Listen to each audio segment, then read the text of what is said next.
And the time has come for the lions and the lioness to tell their own story. This is the lion's voice. Give thanks and praise for the wonderful blessing that's been poured on me. Give thanks and praise. Jah use I as an instrument to set the people free. Jah give her the powers to chant. Jah give her the powers to chant. Rastafari, the lion's voice. Amina, the time has come for the lioness to tell our own story. No surrender, no retreat, we are Jaja soldier. Rougher than the streets, tougher than a boulder. Bigging up Lion's voice. Now put it, I Jollifer said that. Greetings, this is Shiloh. The time has come for the lions to tell their own story. See? This is the lion's voice. Keep it locked, right, sir? Shiloh said that. Are you satisfied?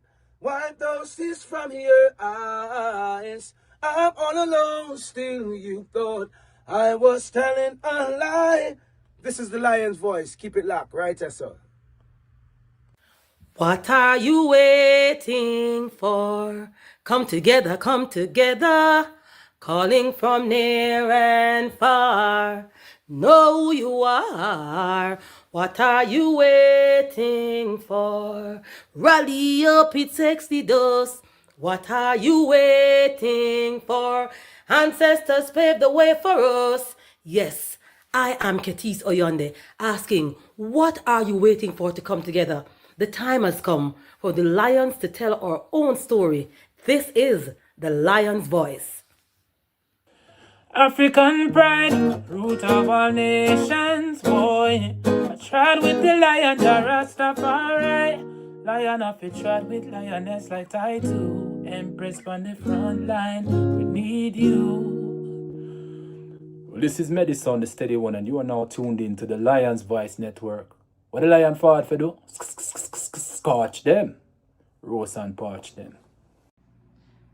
I will never stop, hail the Most High, and I will never stop, call Rastafari. Blessed love, this is Kushite representing for the Lion's Voice. We are here to tell our own story, Rastafari. Empress Manel, and a young scientist. Your role universally unfold, be told. Blessed love, this is Itege Idama, and it's time for the lioness and the lion's voices to be heard. This is the lion's voice, Rastafari. Yo, blazing fire, yeah man, this is Racindio out of Belize, and the time has come for the lions to tell our own story, right? Yeah man, we blaze fire, burning the wicked and the dirty vampire. Yeah man, Racindio said that, blazing fire, lion boy. The fittest of the fittest shall survive. My people, open your eyes, wake up. Blessed love, this is Queen Omega representing for all lions and lionesses. With the lion's voice, we come to tell our story. Rastafari, live it. Hey, the lion's voice, Rastafari. Yeah, David Dread of Steel Pulse, and I'm saying hail to the lion voice, because it's time that the lion have its voice, have its own story. Says I'm stepping out here. Hear me now. Yeah, the lion's voice. Raw.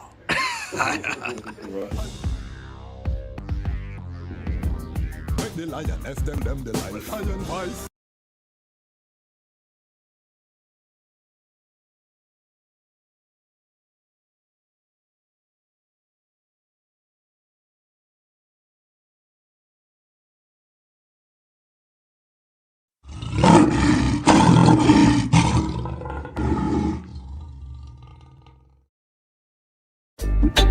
Yeah, Rastafari, Emperor Haile Selassie the first. The people go embrace many. Well, even if the stars they fall and the moon turn into blood, well,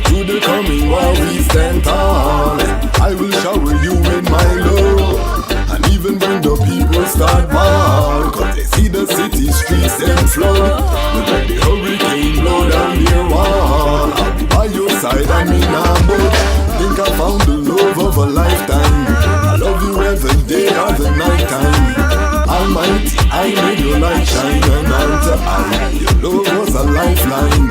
Think I found the love of a lifetime. I love you every day or the night time. Almighty, I made your light shine, and unto I, that light was a lifeline. It seems like the world is upside down. I will never hide, I'd rather stand my ground. Lion of Judah blessed with the triple crown. Can't come fool I with no circus clown. Now fear no hurricane or the cyclone. Respect for Mama Earth with that embedded on me bone. That's why I will never leave you alone. Protect you from harm when the alarm sound. So even when the stars they fall and the moon turn into blood, to the coming war we stand tall. I will shower you with my love. And even when the people start mal, but they see their city streets them flood, when the hurricane blow down our wall, I'll be by your side and me not budge. Think I found the love of a lifetime. I love you every day or the night time. The Almighty, I made your light shine, and unto I, your light was a lifeline. I think I found the love of a lifetime. I love you every day or the night time. The Almighty, I made your light shine, and unto I, your love was a lifeline. They say hurt people, maybe that's why Babylon them so evil. Maybe Babylon abused as a child.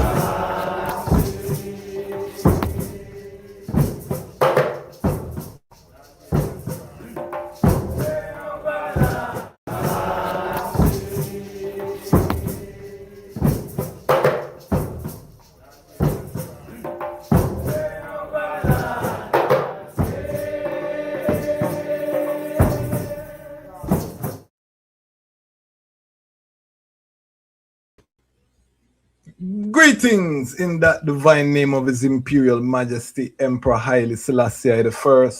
Glory and honor in the name of His chosen Queen, Empress Waziri Menen. My name is Kwasi Bansu, aka the Charles March Kwasi, aka Ras Kwasi, aka the Reading Ras, aka the Pan-African Happy Man, creative industry attorney. I'm an author, I'm an artist, I'm an actionist, and right now I am the host of Lion Talk Live. Welcome to Lion Talk Live, and welcome to the Lion Voice Network, where the lions are telling our own story. Tonight we have a massive episode, powerful guests. We are continuing with our Women's History Month programming, all Rastafari and Pan-African sistering all month. If you have not been catching up on the content, please go forward. We're playing flash forward episodes from previous years. We're having new guests, all powerful sistering. Make sure that you tune in and take in this celebration of our feminine divine balance. You know, Rastafari, we have to celebrate the attribution of the sister in them, and this is the time. We're getting ready to announce the panelists for our Empress Men panel. Just completed the flyer, sent it out to the panelists for their approval, so we'll be dropping that flyer shortly. Some surprises on there. It's going to be powerful. We also have special programming for April 3rd, so stay tuned. Big things going on the channel. We are so pleased to be able to reason with the global family right now. The Gideon war is heating up. We just saw today that the Israel and America bombed the Iranian gas fields, one of the largest gas fields in the world. And Iran has threatened and already started to retaliate on the Gulf State oil infrastructure. What does this mean? This means that any thought that anyone had that the gas price them go down, they can just throw that away. We are going to be facing astronomical food and gas prices. We've been saying that here for months. So, Lion Pride, you're no stranger to this reasoning. If you're watching for the first time, yes, Rastafari has been warning the nation for many decades, and that time has come. And so don't expect any different from a Rastafari centric platform. We have been warning the nation as well. And we have been instructing, advocating, expressing to our global family the need for preparedness, storing food, making sure, try keep your gas tank full if you can do that, because there might come a time when line up at the gas station or there's no petrol at the gas station. So, watching where you're going, what you're doing, all of these things are very vital right now. But the key is that it's not business as usual. Tonight's guest is someone who's no stranger to disaster. She was on the ground shortly after Hurricane Melissa. We're going to talk about it. She was there. And if anything, Hurricane Melissa showed to the Rastafari family is that we were not prepared for a disaster of that magnitude. Even though we chant Rastafari win a blow east and Rastafari win a blow west, and it sound like a judgment morning. And we chant that, at least Naya Bingi family, we chant that. But when the wind did blow for true, and the judgment morning did come for true, we were not ready. And we have to be honest with ourselves, and we have to be circumspect, because even though that is said, the tender mercies of the Most High are real, and we are still here. We still have an opportunity to do better. And one of the reasons I became a member of the Ethiopian World Federation, and we're going to talk about that history tonight, is because of the Constitution His Majesty gave and the admonition that, we need to come together to save ourselves from annihilation. And we'll talk about that Constitution. We'll talk about, what are we doing right now. We have the perfect guest tonight, someone who has given their life to service, someone who is about that life, real thing, not no theoretical. We're talking underground. Big up. She's also a member of our Lion Pride on Patreon, and I'm so honored. For those who are looking for a community of like-minded individuals, this is our second Lion Pride on Patreon member that we're featuring this month. We had Empress Danielle. If you haven't seen that episode, that was another beautiful episode. She was sharing with us her plans for repatriation in Ghana. And I just want to show the global family the caliber of people that we have in our Lion Pride on Patreon. This is our monthly subscription family and the entity that pays the bills for this platform. So we are very close. We're at 46. I think we lost one of our foundation. And let me just say, we did lose one of our foundation Lion Pride on Patreon members, and we have to understand that right now is a serious economic time. A lot of people are being laid off from work. It's a seismic shift happening around the globe right now. So I fully understand. Whoever can support, we give thanks for the support, but we also understand when priorities affirmate, are you going to get gas in the tank or support Lion Voice Network? I would tell you, put the gas in your tank, family, because I'm a Gideon. But if you can afford, then join the greatest online community on the planet. What am I talking about? I'm talking about the Lion Pride. And if you subscribe, you are part of the Lion Pride. We've built a powerful family. We are now over 64,000 subscribers and rising. We're going to hit 65,000 by the next time we have a Lion Voice Live, most likely. So big up everyone in the global family who has been sharing, liking, subscribing, and making this movement what it is. We still want it to be bigger and better. I keep saying my vision is that for every guest that we bring on, we want 50,000 people to contribute $10 to that guest, or to whatever cause that that guest is advocating for. Because the revolutionary thing about this platform is that we can put capital in the hands of the workers. You know, we bring the workers on this platform, the people who are worthy of our respect, of our inspiration. And all we ask is that some of the lion pride, and I'm not talking to the casual viewers, we're talking about the lion pride now, those who have subscribed. What we're saying is, if we can harness our collective economic strength, this is how we're going to make this movement move. And if anybody's watching the geopolitical chessboard, now is the time that the chessboard need to move, the pieces on the chessboard need to move. Not a long talking time, even though we do long talking here, but it's for a purpose. But on top of the long talking, we would like us to direct the capital. So before our guest leaves today, we're going to ask her, you know, how we can support whatever work she's doing. And I'm going to ask the item to be generous and to contribute to whatever cause, whatever is the motive, so that we can build together.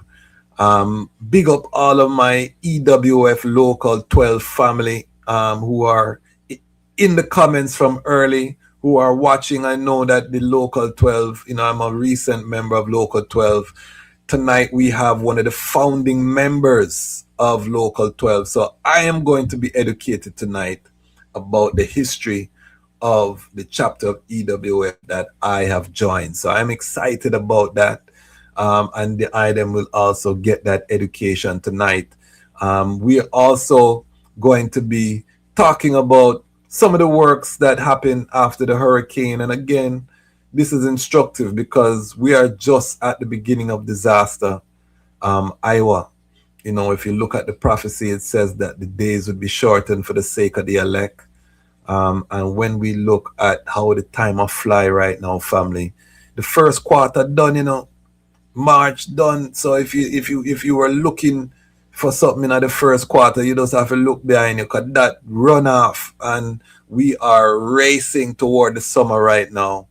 And by the time we quit 20, this year, 2018 Ethiopian calendar, 2026 Babylon calendar, it's gonna be gone. So the days are racing. It's Armageddon.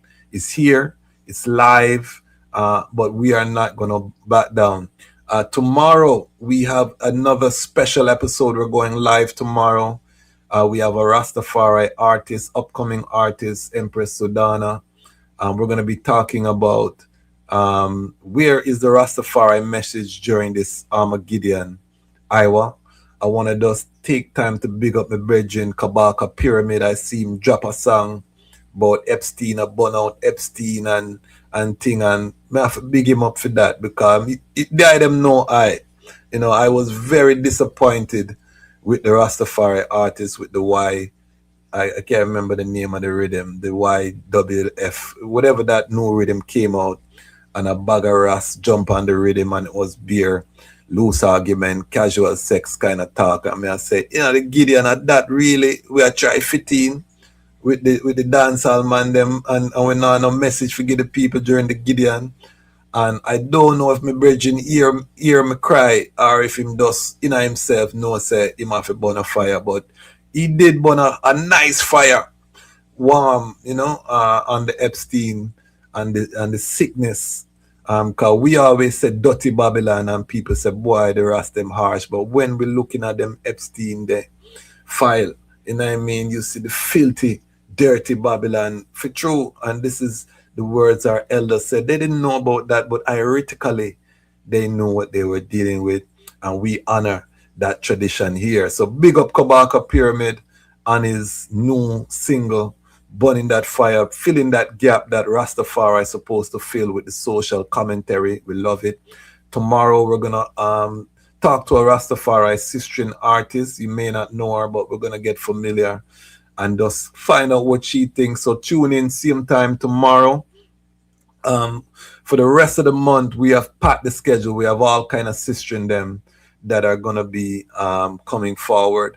So stay tuned. Leading up to April 3rd, which are Empress Men in panel. So we have a full calendar of sistren from all over that are gonna be featured.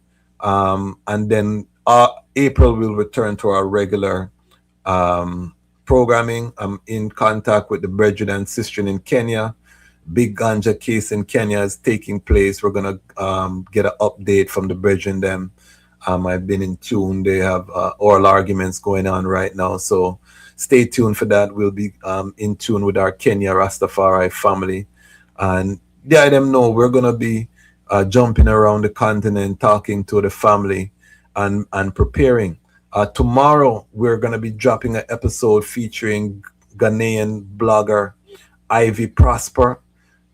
Next up on Lion Talk, so stay tuned for that. We're just fully loaded here. We're not going to stop. When the Armageddon is on, media is important that we have our control of our narrative, that we are running our own space. So big up all of the sponsors. Oh, and I can't forget Saturday, we will be reasoning with Ras Sekou, reading Ras on the front line. We have 3 powerful sistren joining us. That flyer will drop most likely tomorrow. 3 powerful sistren reading Ras on the front line, and then we have a powerful Pan-African sistren from Trinidad in the evening. So full slate of content on Saturday. So a lot taking place. So just make sure you tune in. This is your station for Rastafari vibration. All right, housekeeping out of the way.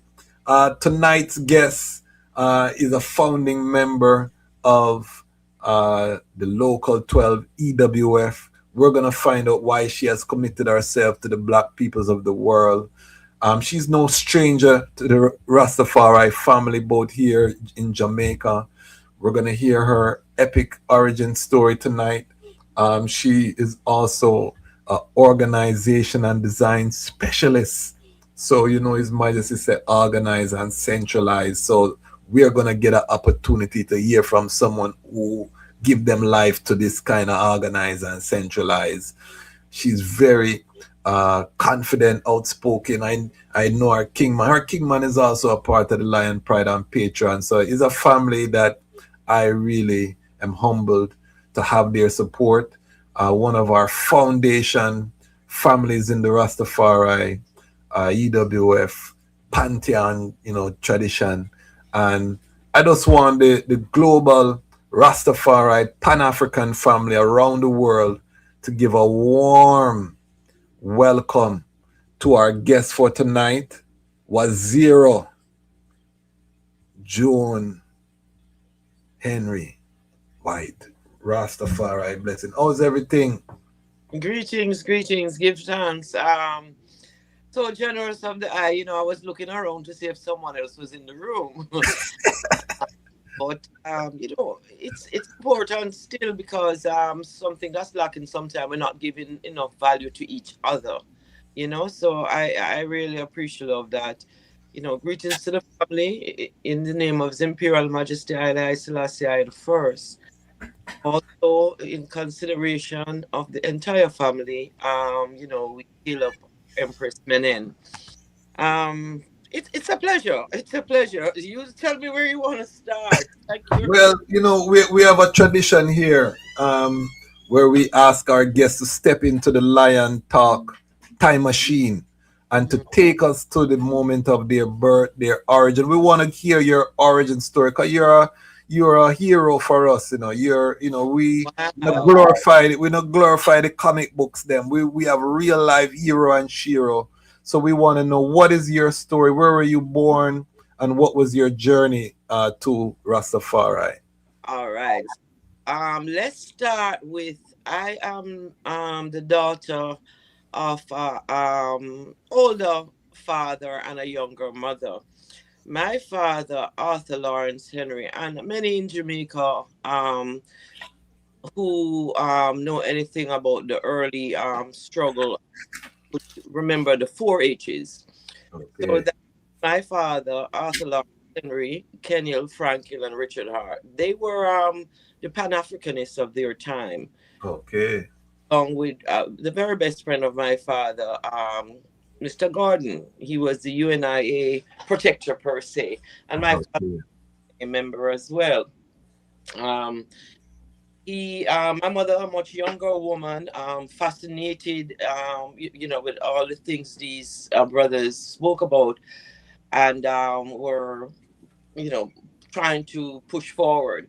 No, it's really funny because my parents met at the People's National Party, and my mother continued in the People's National Party. But my father had a different vision for the black family. He didn't think the party politics for the black family, and so he aligned himself with the UNIA and Okay. became, along with several others, founders of workers' union like the railway and other workers' union. Okay. Because it was very clear for my father and others that the society in Jamaica didn't afford all of us the same things, and he wanted to be on the forefront of helping. So that's how I start out, hearing about the UNI but still hearing party politics, but not important because my father is talking about the UNIA and he's talking about Africa. And to that end, I must share that he wanted to instill in us these values to understand them and and give us some goals.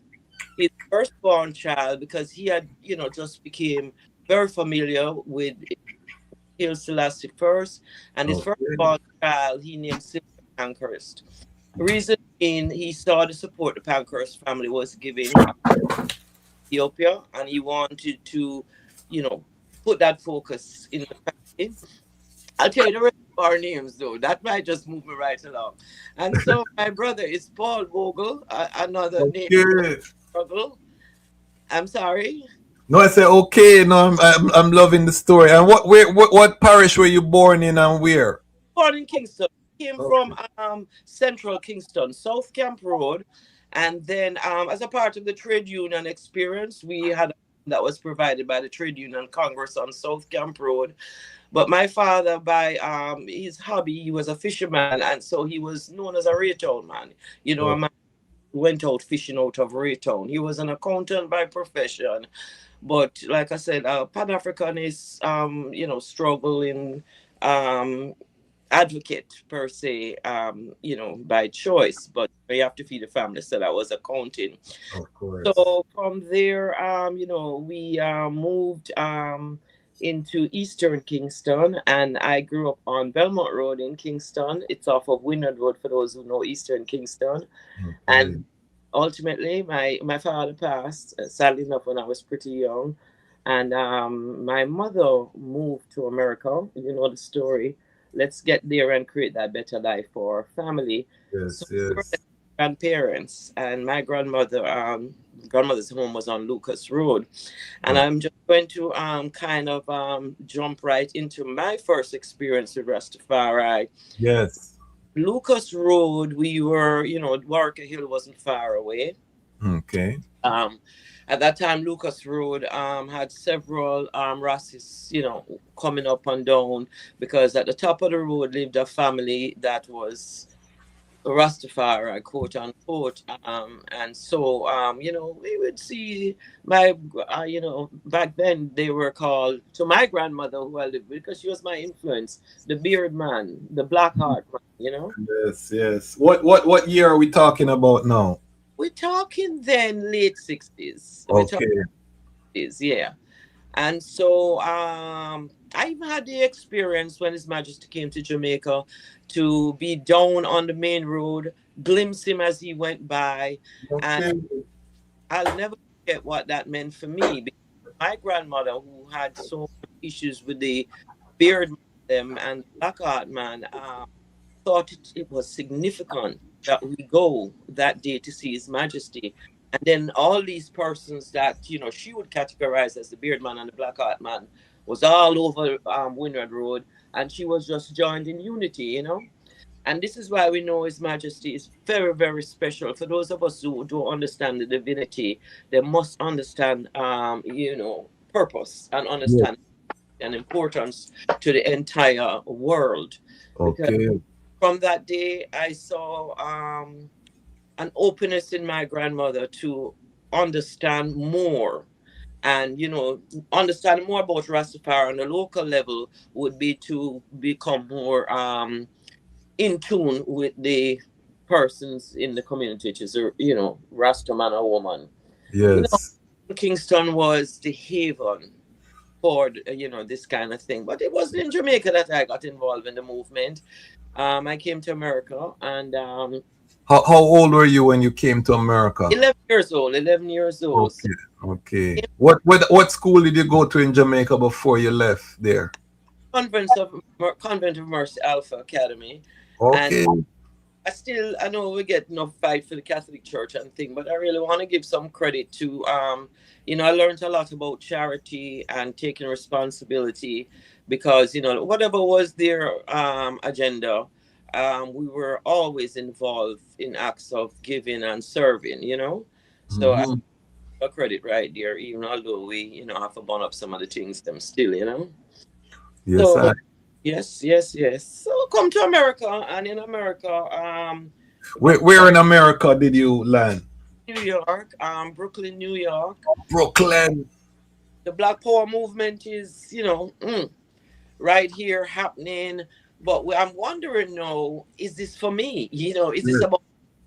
But in short time, the biases and the prejudices and the racism I, became involved in on the other end of these white supremacists and other people. And I realized, hey, no matter where you come from, once you are African, this is about you, because, we come from Jamaica, we think, oh, we came from a middle class setting, Yes, yes.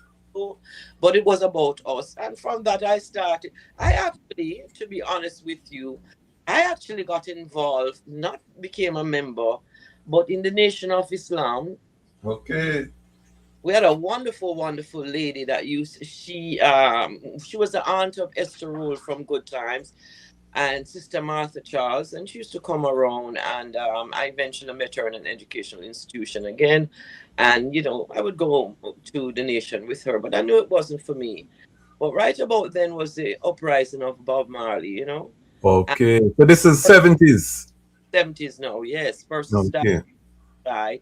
I was started to go to shows and things. And there was, in Brooklyn College, we had some brothers who call themselves the Cushites. Hmm. Those brothers they also, many of them had become members of the Ethiopian Tawhid Church as well. Okay. Can you call some names? Who are these brethren? Well, I always remember this brother here, and I was just talking about him the other night. I wonder what happened to him. There was a brother, Ruel Martin. Yes. This brother. And I just never ran, into him again. And Yes. then my King Man was a big part of the uprising at that time. As a matter of fact, he was touring with Bob at the time. Okay. But time out for the church because he got baptized in that church. That church was is it called the St. Mary's? I think it's called the St. Mary's. I don't know. Yes. And stick a pin, because we want to get some of the love story too, because you have a serious love story there too, Oh Lord, oh Lord. But continue. We'll circle forward to the love story. Yeah, it didn't start there. Though. But anyway, we're the awakening. For me, I say, wait, it's which Jamaica I am really identifying with. Because you come out of Jamaica thinking you are, whatever, but on the international scene is something else. Yes. Then I start to subtly, because hey, your parents, your mother, because my father was deceased, not it's not ideal for her, but subtly trying to understand more. So you go to church, you'd go to a little gathering at someone's home until we start go to Bing and everything. But right then and there, the 12 tribe of Israel, the 12. I remember a brother, Devon Anderson. Devon, he was our brother, Naphtali first in New York. Mm-hmm.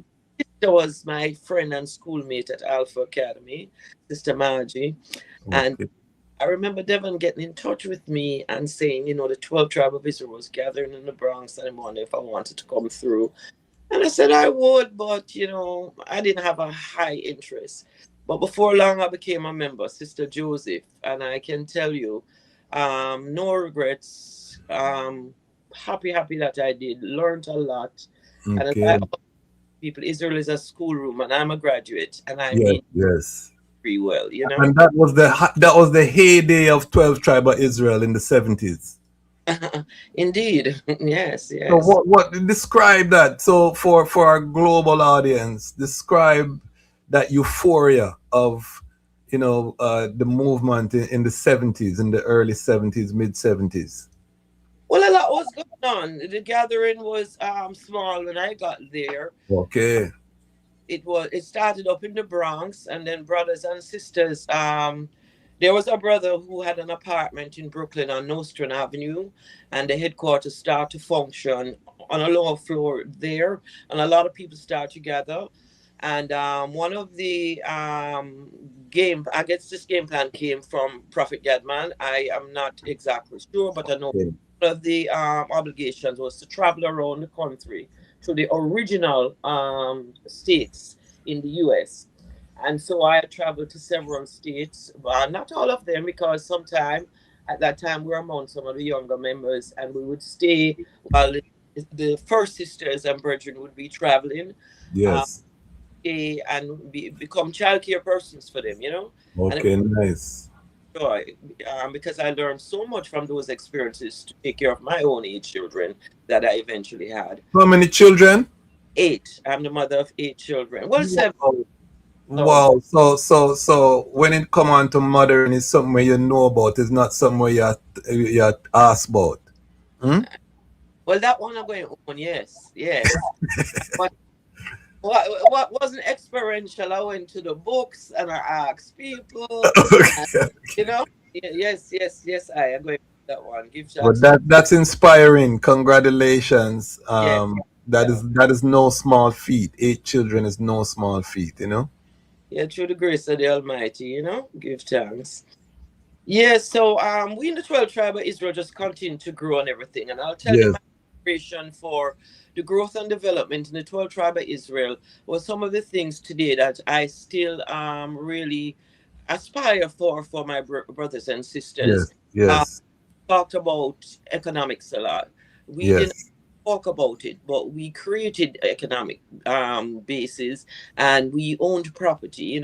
yes, I go by, I don't attend as much now, but every time I go by the property on Farmers Boulevard in Queens, that's the headquarters for the 12 tribe of Israel, it gives me a special feeling because I remember the first day when we arrived there. And no, we are not renters, we are owners, and we own this property. And then, the euphoria was a lot. I remember getting dressed, going to the airport. We sending our brother and our sister off to Africa. I yes, remember our sisters going, our brothers going. So no, all those things I had heard about as a part of the Rastafari movement. No, yes, living it. Brothers and sisters, were going home to Africa. We were here providing, and I always remember this when I hear our current international organizer for the Ethiopian World Federation Incorporated, Brother Kush, when he speaks yes, repatriation, he said, listen, everybody can't go on time, But what happened is join forces, make sure some go and you stay here and go and do what you have to do for make sure them have backup and support yes, that yes. there. So that was it in the 12 tribe of Israel. I've continued to be very proud to be a 12 tribe of Israel member and continue, but I am more universal in the Rastafari faith, to be honest with Yes, yes, you. It's about, and I'm going to tell you this. I know you're going to bring up Jamaica and the hurricane, but yes, times when I'm in Jamaica, just going being gear, just checking out yes, one moving, I would find that there would be so much discussion going on with other brethren, and even with brethren, and even with and there seemed to be some I don't want to say conflict, but I yes, want to say it seemed to be a lot of conversation to deal with clarity of doctrine and this and that. Yes, yes, But yes, to my brother, when and this is why I know when our back is against the wall, we're gonna be firmest. When I traveled into Jamaica after Melissa on my first mission, the second one just as well, uh, yes. we didn't have time to talk about that. You All see? because I don't always wrap my hair, I must tell you that. And the Yeah, man always fireball me for that. Uh, listen, I have no problem. We just yes, found that we need to deal with the core of our together. yeah, Why yeah. you don't watch them like small things there?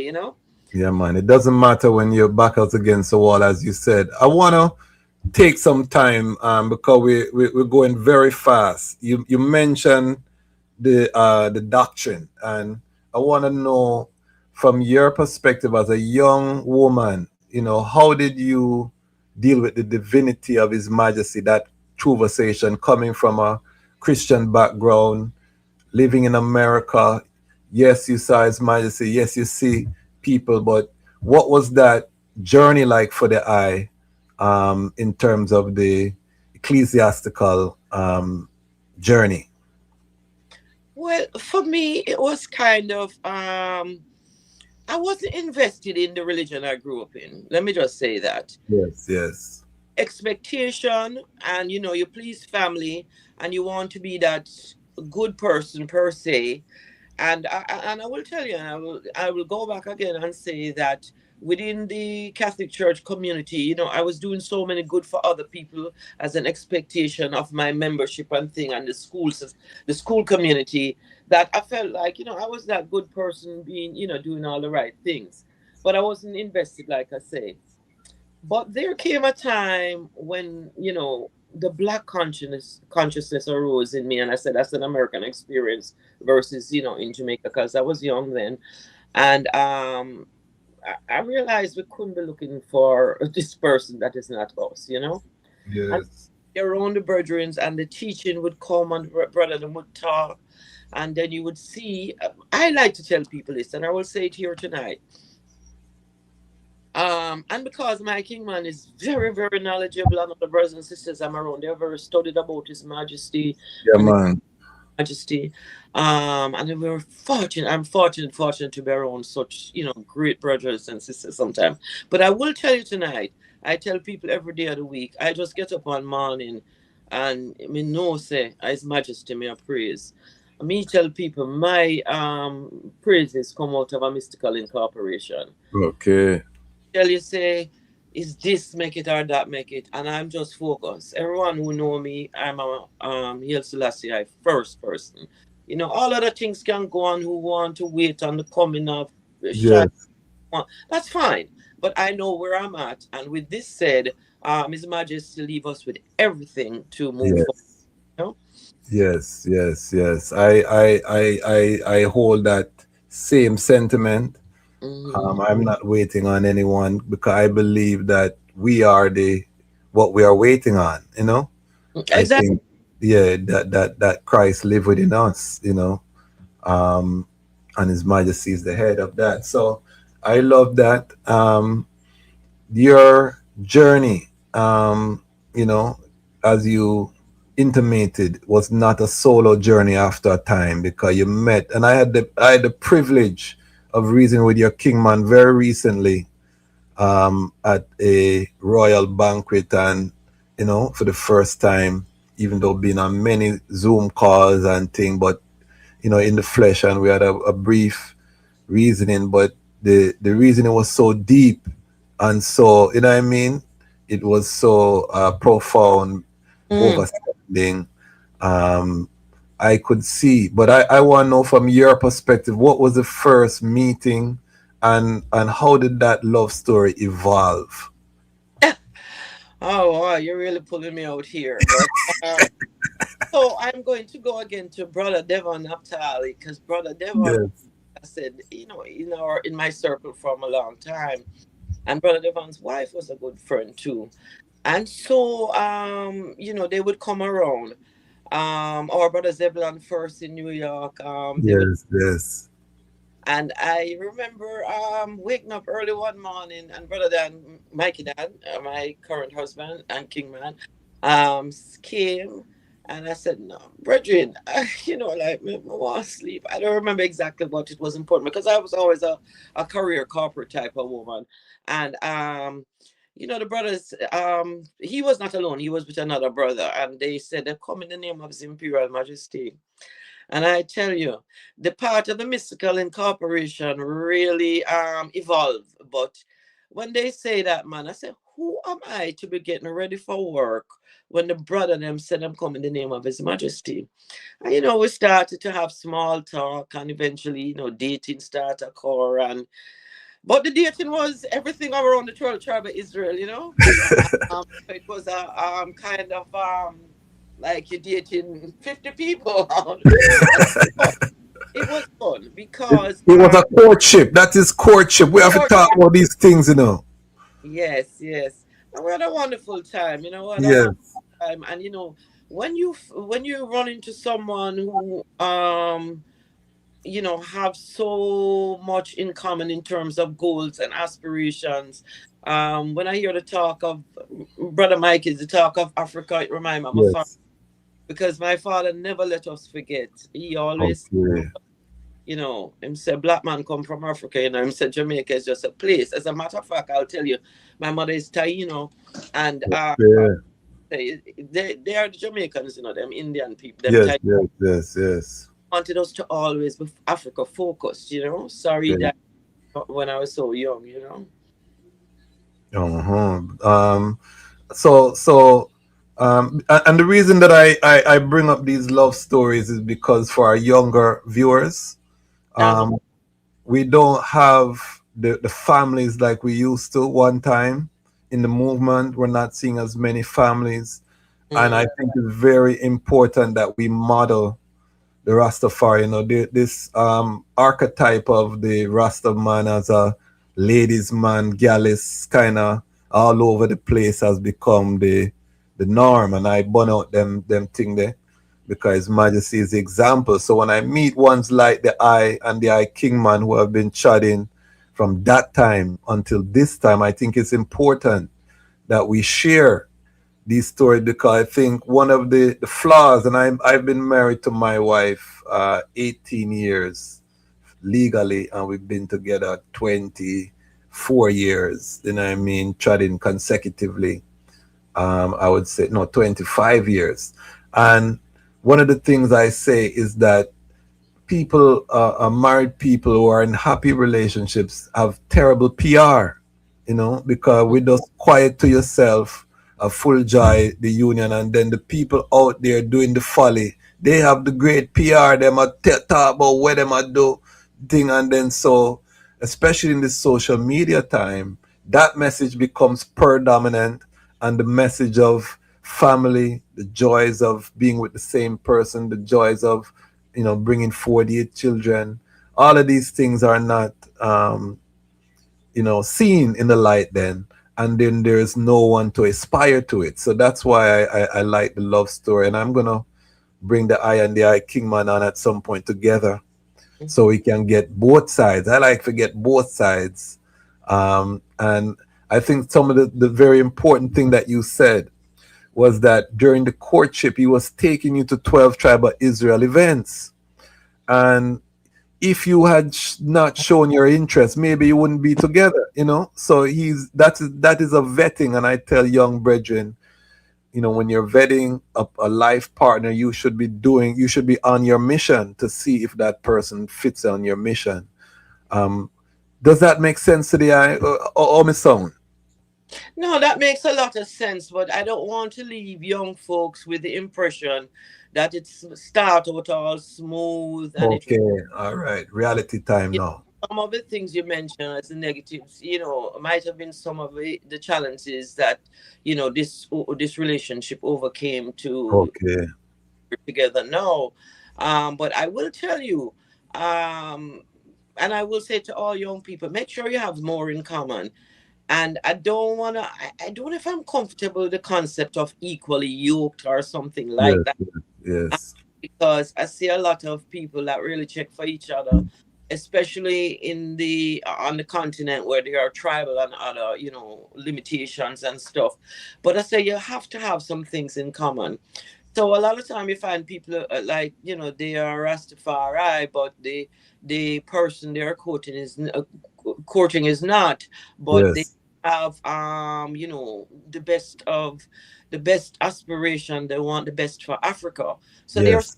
in common there. You have to Yes. have common because at the end of the day, the things that people think makes couples, is just a very, very small portion of what makes, good marriages and good Yes. relations. So, but hang in there if the road is rough, I'll say to you, No, because and we need that reality check too, so all of it is good. All yeah, of it is good, because as you say, nothing is just perfect, right, like that. right. So have you ever traveled to Africa? Yeah, not to Ethiopia, imagine that. But I Yes. So tell us your first trip to Africa. Let's paint that picture. Ghana, again, the 12 tribe of Israel. Brother God was traveling around Africa, and some brethren were traveling behind him in the nations that he had previously went to try to set up 12 tribe of Israel there. And I remember Brother Carl Philpotts, Brother Asher Teese, who was our Asher first in Jamaica. He's Yes. rest in peace, he's not around. But Brother Carl Philpotts, and I can't remember which other brother was there, and one of my dearest sisters who has since passed, from London. They were there. Well, me and her traveled and went there to Ghana and were able to be a big part of the formation of the 12 tribe of Israel in Ghana, in Labadi. And Ghana is a soft landing for people in terms of the language and their Yes. world, things that we have that they have. So that was my first experience. And since that I've been to South Africa, to Cape Town, to Tanzania quite a bit. I have a son Yeah. living in Tanzania. Okay. Nice. Yeah, I have a son living in well, he's in Masaki now, but he used to be in Dar. In yeah, well, Dar is the main city. Yes. Yes. I've been to, so that's my main place. I've been to Kenya, but not a lot, not to stay long, Yes. you know. Yes. Yes. So what did anything surprise you on your first trip to Africa? Um, I want to say not surprised me, but Yeah. I thought that the Africans, some brothers and sisters I met there, I had to get them strong talk about you are equal, because I find when people come to Africa, especially if you are not in the financial up per se, they Yes. Yes. want to big up people and whatever and run around. I observed that in Tanzania recently. Although we Yes. say, oh, this is so many years later and whatever, the black Muslim woman them is still servant to the brown skinned Muslim woman them and them children. Okay. To them walking around having fun, and the black woman them taking care of their children. So I found that when I went to Ghana, I had some concerns about person. All of us like to be valued, like I said here, Yes. Of course. Of course. not knowing you, and valuing some people that I know, and I know they're about them because them dollars was running. Yes. So Yes. this is why, that's another reason why I'm big on let's get this economic thing together, Yeah, because some man. car down the road for a few dollars. But Yes. it, and maybe some, how they took care of, maybe how they prepared foods. I remember the first time. I hope Brother Carl is not listening, but but he probably hear later. But I remember Brother Carl had a wonderful lady that made very nice meals and everything. But the Yes. first time I went out, I think we went to Togo or someplace today. I don't remember, and come Yes. from. I've been to Togo. So I don't understand how she prepared the fish. So I asked her for the steps. I realized how they clean it and do certain things, Yes. like, Yes. and the care of the children, and Yes. everything, and the women. I think this husband, this man with several wives, never ring right for me, especially when one of the sisters I became friendly with was a fisherwoman down at near Labadi Beach. I forgot the name of the Yes. beach. Yes. And everybody was working except the husband. You know, Okay. this not work for me. This and then they tell us, oh, it's the Western culture. You know, Yes. in the Western culture where your husband takes care of you, but whatever. So things like that didn't ring right for him. But otherwise, it was a oneness. It was You a know. oneness. You mentioned a name there who is one of my teachers, which is Brother Carl Philpotts. I was a young student at Howard University, trod into the Nyabing girls where I met Brother Carl and Brother Roy. And I've learned so much from Brother Carl in particular. His perspective, we don't agree on everything, but I mean, I learned so much from him and his works. Do you remember the first time meeting Brother Carl? And can you describe, just what? Because I know he has been, one of the stalwarts in terms of the works. So just from your perspective, give us some Brother Carl stories. So Brother Carl, I met. Well, actually, I knew people that knew him from school, but I never really moved. I met Yes. him, but I want to say I met Brother Carl through Sister Valerie at a 12 Tribe of Israel function in Jamaica. Okay. Yes, Mama Yeah, Valerie. yeah. Blessing. But I'd known him before, and he had done some writings, and I had a few friends who went to, I think it's Excelsior UN, and so I kind of knew about him. But it was the 12 Tribe of Israel that forged that Yes. friendship. Yes. Yes. And um yeah, I mentioned that initial chat to Ghana. Did I meet Daddy Bosco on that chat? Absolutely. So Daddy Bosco, down in Labadi, the 12 Tribe of Israel HQ was at the property that the HQ was at, or meetings was held. I'm not even quite sure if it was the HQ per se. Mhm. Brother or Simeon brother mother was the owner of the property, and so the brethren they would be there all the time. And I first met Bosco when I went there, and we attended every meeting, provided every support we could for each other, and we have a lifelong friendship. Brother Bosco, his wife, Sister Joseph, is a very Yes. good. Okay, give thanks, give thanks. We love that. And did you ever meet Brother Vernon Carrington, also known as the Prophet God? Did you ever meet the brethren? Did I meet Brother Gad? Yes. Yes. Okay. So this describe the him to the global family, because of course he's one of the iconic figures within, I would say, the third generation or third wave of Rastafari. We look at Leonard Howell, Dunkley, Hibbert as the first wave, and then we look at the rise of the major mansions, coming out of that as the second. So he would have been the second wave. Um, but he's a person that around the world, there's a lot of speculation. Most people never met him. But in terms of the institution built, the 12 tribe of Israel, as you have said, one of the pillar mansions, and I think the mansion that got the economic part of the tribe closest. I don't think we fully get there yet as Rastafari, but 12 tribe, without a doubt, I mean, has been I think closest to achieving that economic sovereignty that we now see is so vital. Describe us, Prophet God. Well, for me, Brother Gad, I met Brother Gad on one of my trips to Jamaica. I will tell you, it is having gone to Jamaica and attended a 12 Tribe of Israel function. Yes. I decided since the 12, because like I said, the brothers would come to the home and say, they come in His Majesty name, and the 12 tribe was rising up in America. I didn't Yes. really have a feel for it then, but I would go to Jamaica regularly, and my friends, attend the dances and whatever.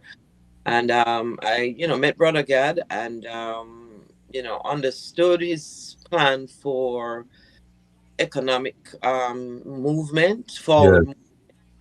And I was so very proud that we had our own place, our own Yeah, HQ. man. It gave us some rights. So, I respect all those things that Brother Gad put together. I respect him for pulling together um, a great group of people, Yes. organization forward.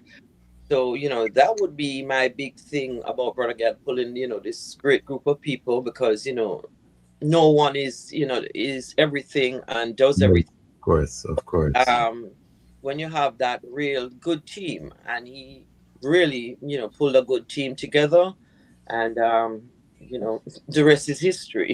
Yes. Yes. And we are aware all of our founding fathers had flaws and thing, but I think it's important we also highlight some of the great things that they did because these institutions are mansions still standing and have done great works, whether it be the Bobo Shanti with Prince Emmanuel, early Nyabingi elders like Bongo Puro, Bongo Watu, and then we talk about Brother God. So, I think that is great that the I was able to meet and to interact with the brethren.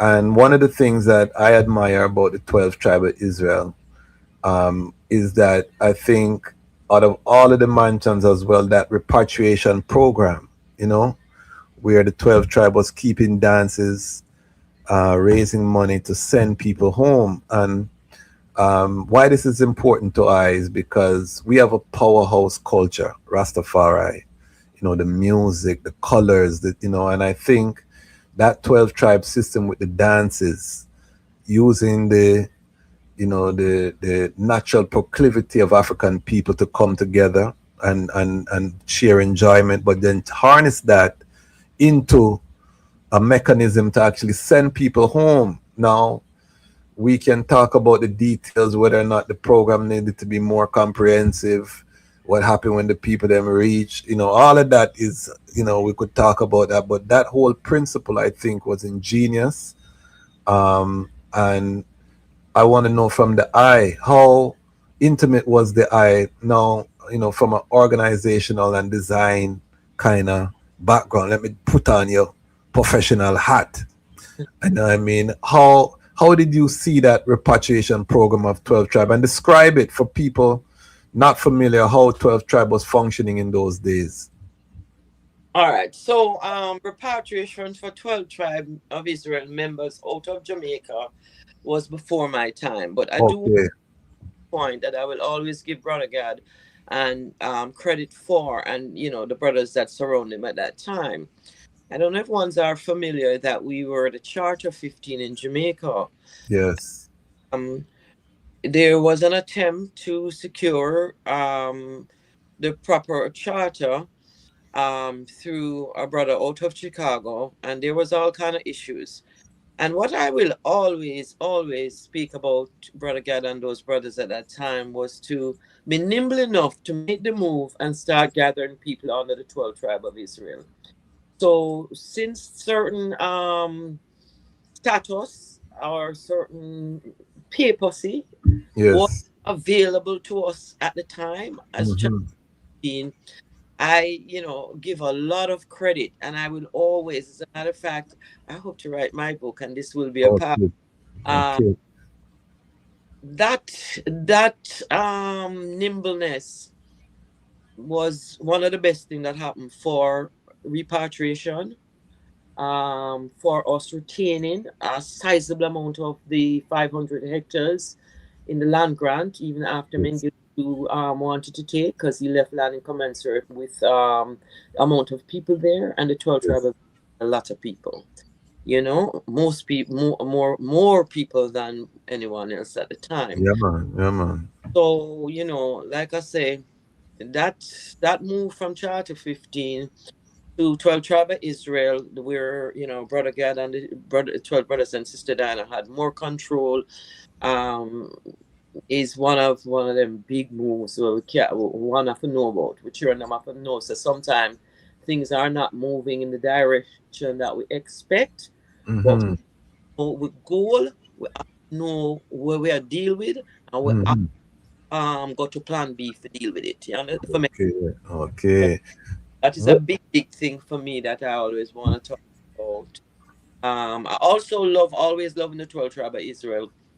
The sense of, and I'm not, knocking anyone else. Yes. The sense that, money, I think I have to go on. You have to have some money Yeah, to get man. thing, And I want to tell you, one of the experiences, I'm so proud of us being property owners. Yeah, that is great. That is great. One night in Jamaica, I say, I was down in Jamaica many, many years after, Brother God passed, or several years. I don't know how many years. And I was able to be at the 12 Tribe of Israel and watch the Rastafari Youth Initiative have a place to do their function. And it was Yes. Rastafari children, young people. Yeah, man. Of I used to go down at that time too.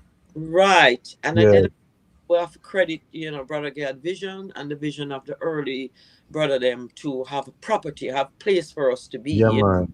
Yeah. Key. Things like that, is I have to always give credit. It's big. Yes, yes. And I think all of the mansions are there now. I don't think you're gonna find any Nyabingi elders that talk against money now. Don't think you're gonna find any Bobo Shanti elders, because I think people realize, how dreadful things are and how the lack of money has really prevented us from doing the type of development that is required, for a healthy, functioning group of ones, from schools to health centers that the elders need now. And we're going to bring up some images from your trip to Hurricane Melissa, and the work that you did. Okay. But See them. yes, yes, but no, I think everyone, and to your point, Prophet Gad or Brother Gad was early, I mean, in terms of seeing that vision when we talk about Orthodox music, the record label, although it never really manifests to the heights it could have with, such legendary artists like Bob Marley, Dennis Brown, Freddie McGregor, Jacob Miller. I mean, 12 Tribe had a roster that was, I mean, unfathomable, if that had been harnessed. But the fact that that vision was there, I think, is not something that we need to throw away. I think it's something we need to modernize. And I tell Brother Roy this, I tell Ross Woolley, who's my good brethren, this too. These things need to be brought forward, because we need a proper record label. We have so many artists that just need help, and we should be cultivating them and harnessing them and sending them out there to do the work in a structured way.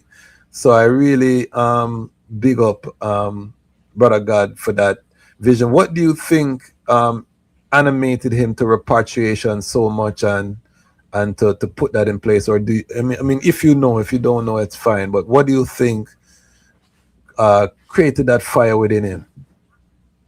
I'm not sure, but let me just say one thing before I go forward. And you forget Judy Moore. She was a part of that. Yes, yes. How could I? How woman. could I? Come on, no brother. Yeah, but anyway, Rita Marley, all of the I trees were. Yeah. that 12 tribe member, but Judy Okay. was. That's why I Okay, want. Judy was. Okay. Give thanks for that correction. Yeah, no, it's not correction. Is all of us put pieces of the story together. Yes.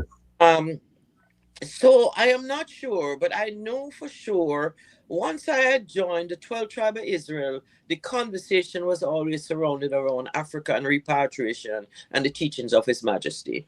Yeah. So, with those things in mind, you had to have because we see things was running red. Brother God had not come out of maybe uptown. He came out of an era where he saw the struggle of his people. Things was running red. Things was getting hotter for people that come out of certain places. And because he had those tools, and he had that knowledge. And again, and I will always say this, and because he had gathered the right group of people, Yes. you know, the fire was there. You know, early in those days, one of your persons that you interviewed was recently Jerry Small. Yes. Yes. It was And my family. You know, it's my family too. You know. he is Yeah, man. We related. We related. really, really, yeah. Yes. So, so what I learned from what I see that those brothers had a lot of knowledge, not only experiencing what was going on. Hello, am I there? Yes. Yes. We see you. Yes, so not only experiencing what was going on, but had the right leadership, and then the combination, the infusion of persons with certain educational standing, like the university students that had joined, and Mhm. so did individual. You know, we had everything. It was the fuel. You know. Yes. Yes. Yes. You know. And then, Um. of course, Brother God, always, working on the whole we pay for these things, Yes. So that, it worked well. And we need that today. You know. And we're speaking about these things historic, but these are still the need of the need has not diminished. Can you hear me? I feel like I'm not here. Can you Hello? hear me? Can you hear me? Can you hear me? Blessing? Are Brother you hearing? Quasi? Yes, are you hearing? Blessing. Greetings. I'm not hearing. Okay, can you hear right now? Blessings, blessings. One, You two, know three. what's really funny? I'm not hearing. Um, I'm here. I'm not hearing. I don't know if you're hearing Okay. me. Go out and come back in. Have I done something wrong? I don't know. I don't know. Go out and come forward again. Greetings. I says. So family, this is a classic episode. You can see already. If you're watching live, put in the chat where you're watching from. We are here with Waziro Joan Henry Whyte. We're gonna go into some of the works that she's been doing. We don't touch E.W.F history, how she became a member, local 12. Wholly more history for touch on. If you're watching live, big up yourself, all of the Lion Pride. Check in, let us know where you're watching from in the comment section. Big up yourself, Ross Roots, always, you know what I mean, giving that attribution.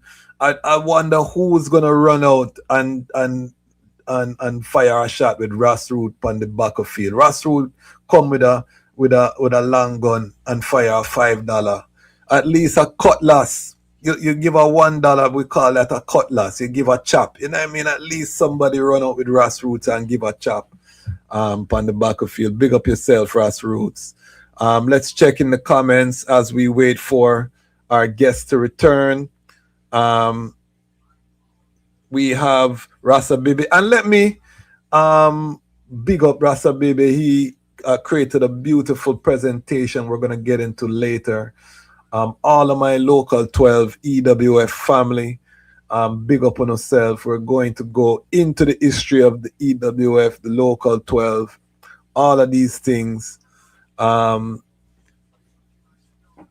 The home office greeting, thanks to be here. We thank the eye to be here. Give thanks, greetings, and blessed evening to all. Sister D, big up yourself every time. Brother Francis, big up yourself. Blessings for all Lion Voice, Rastafari. Big up yourself, King. Greetings, Lion Pride, honor, love, and I spec. Greetings. Can you hear me? Am I back? Yes. Can you hear me? Put your phone like this. Can you put your phone like this? Is that for me, Joan? Yes. Okay. Okay, you might have to do auto rotate. Okay. Put it on auto, make sure it's on auto rotate. Okay. She's coming forward. Don't worries, no worries. Ross Super, David Sebastian, big up yourself. Blessing to all Lion Pride family. Big up yourself, King, every time. All right, we're not gonna worry about that. All right. The reason it was just getting sweet. Can you hear? I'm hearing you very well. What are we experiencing why we needed auto rotate? No, I was trying to get you to switch your phone so that it fill up the whole screen, but it's fine though. We're not gonna worry about it. We're not gonna worry about it. All right, I want to get into the history of, because you mentioned Charter 15 E.W.F, and one of the exciting things about interviewing the eye is that I'm a recent member of Local 12. And I found out that the I is a founding member of Local 12, and I want to know the history. So, start us though from when did you become aware of the E.W.F, and what does the E.W.F mean to the I, and then take us to how you became a member. That's a lot. But anyway, so 12 tribe of Israel or Charter 15. I wasn't amongst the 12 tribe of Israel when they were Charter 15, but the brothers, certain brothers, never let us forget from whence we came. And we always listening to the different teachings about, we know about Brother Bayen, we know about everything about the Federation. So there came a time though I'm in New York now. There came a time when well, I don't know if you know that the Ethiopian World Federation, and I hate to say the Black Americans, but the persons who had been running the federation, I think some in their mind it was become overwhelming for them. Brother Bayen had passed, his wife had passed, and some of the key persons had passed, and then some people, because I've spoken to some persons who say, "Hey, we see the federation as an instrument to support Ethiopia during the Italo-Ethiopian War, and we're past that, so they didn't have the motivation anymore." Anyway, the federation was kind of not functioning at the international level, because brothers and sisters all over the world was functioning. I'll speak to like 111 in Birmingham and places. And so how did we get to Local 12 now? Mikey man, brother Mikey, called one day and said he heard Ross Pennycook, who recently passed, who was a president of Local, that he heard Ross Pennycook, other brethren, I think Brother Gabriel, and there was another brethren who became the first president after that uprising. I can't think of his name right now.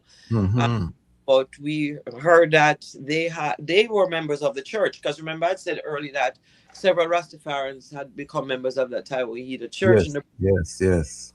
Members of the church, and they had learned that the church had the documents for the Ethiopian World Federation Incorporated, and they had asked the church, since the documents, the church didn't have an intention of rising up at the federation, according to what one said. So they asked the brothers at the church if they could get the documents, and they and I don't know which one happened first. They got the documents, but also a brother from Ethiopia, Brother Tegasa, was trying to get persons in America to start up the federation. He even traveled here not long after. Yes. So when we heard that, we had a discussion, not just us, the two of us as a couple, but several members. Several members was there from early that you see in Local 12, Brother Crosdale, other people. Sister Shelley, daughter Shelley, that from Jamaica. Yes. Yeah, man, we had a next earth angel. Big up yourself, daughter Shelley. Yes, she's a big up every time.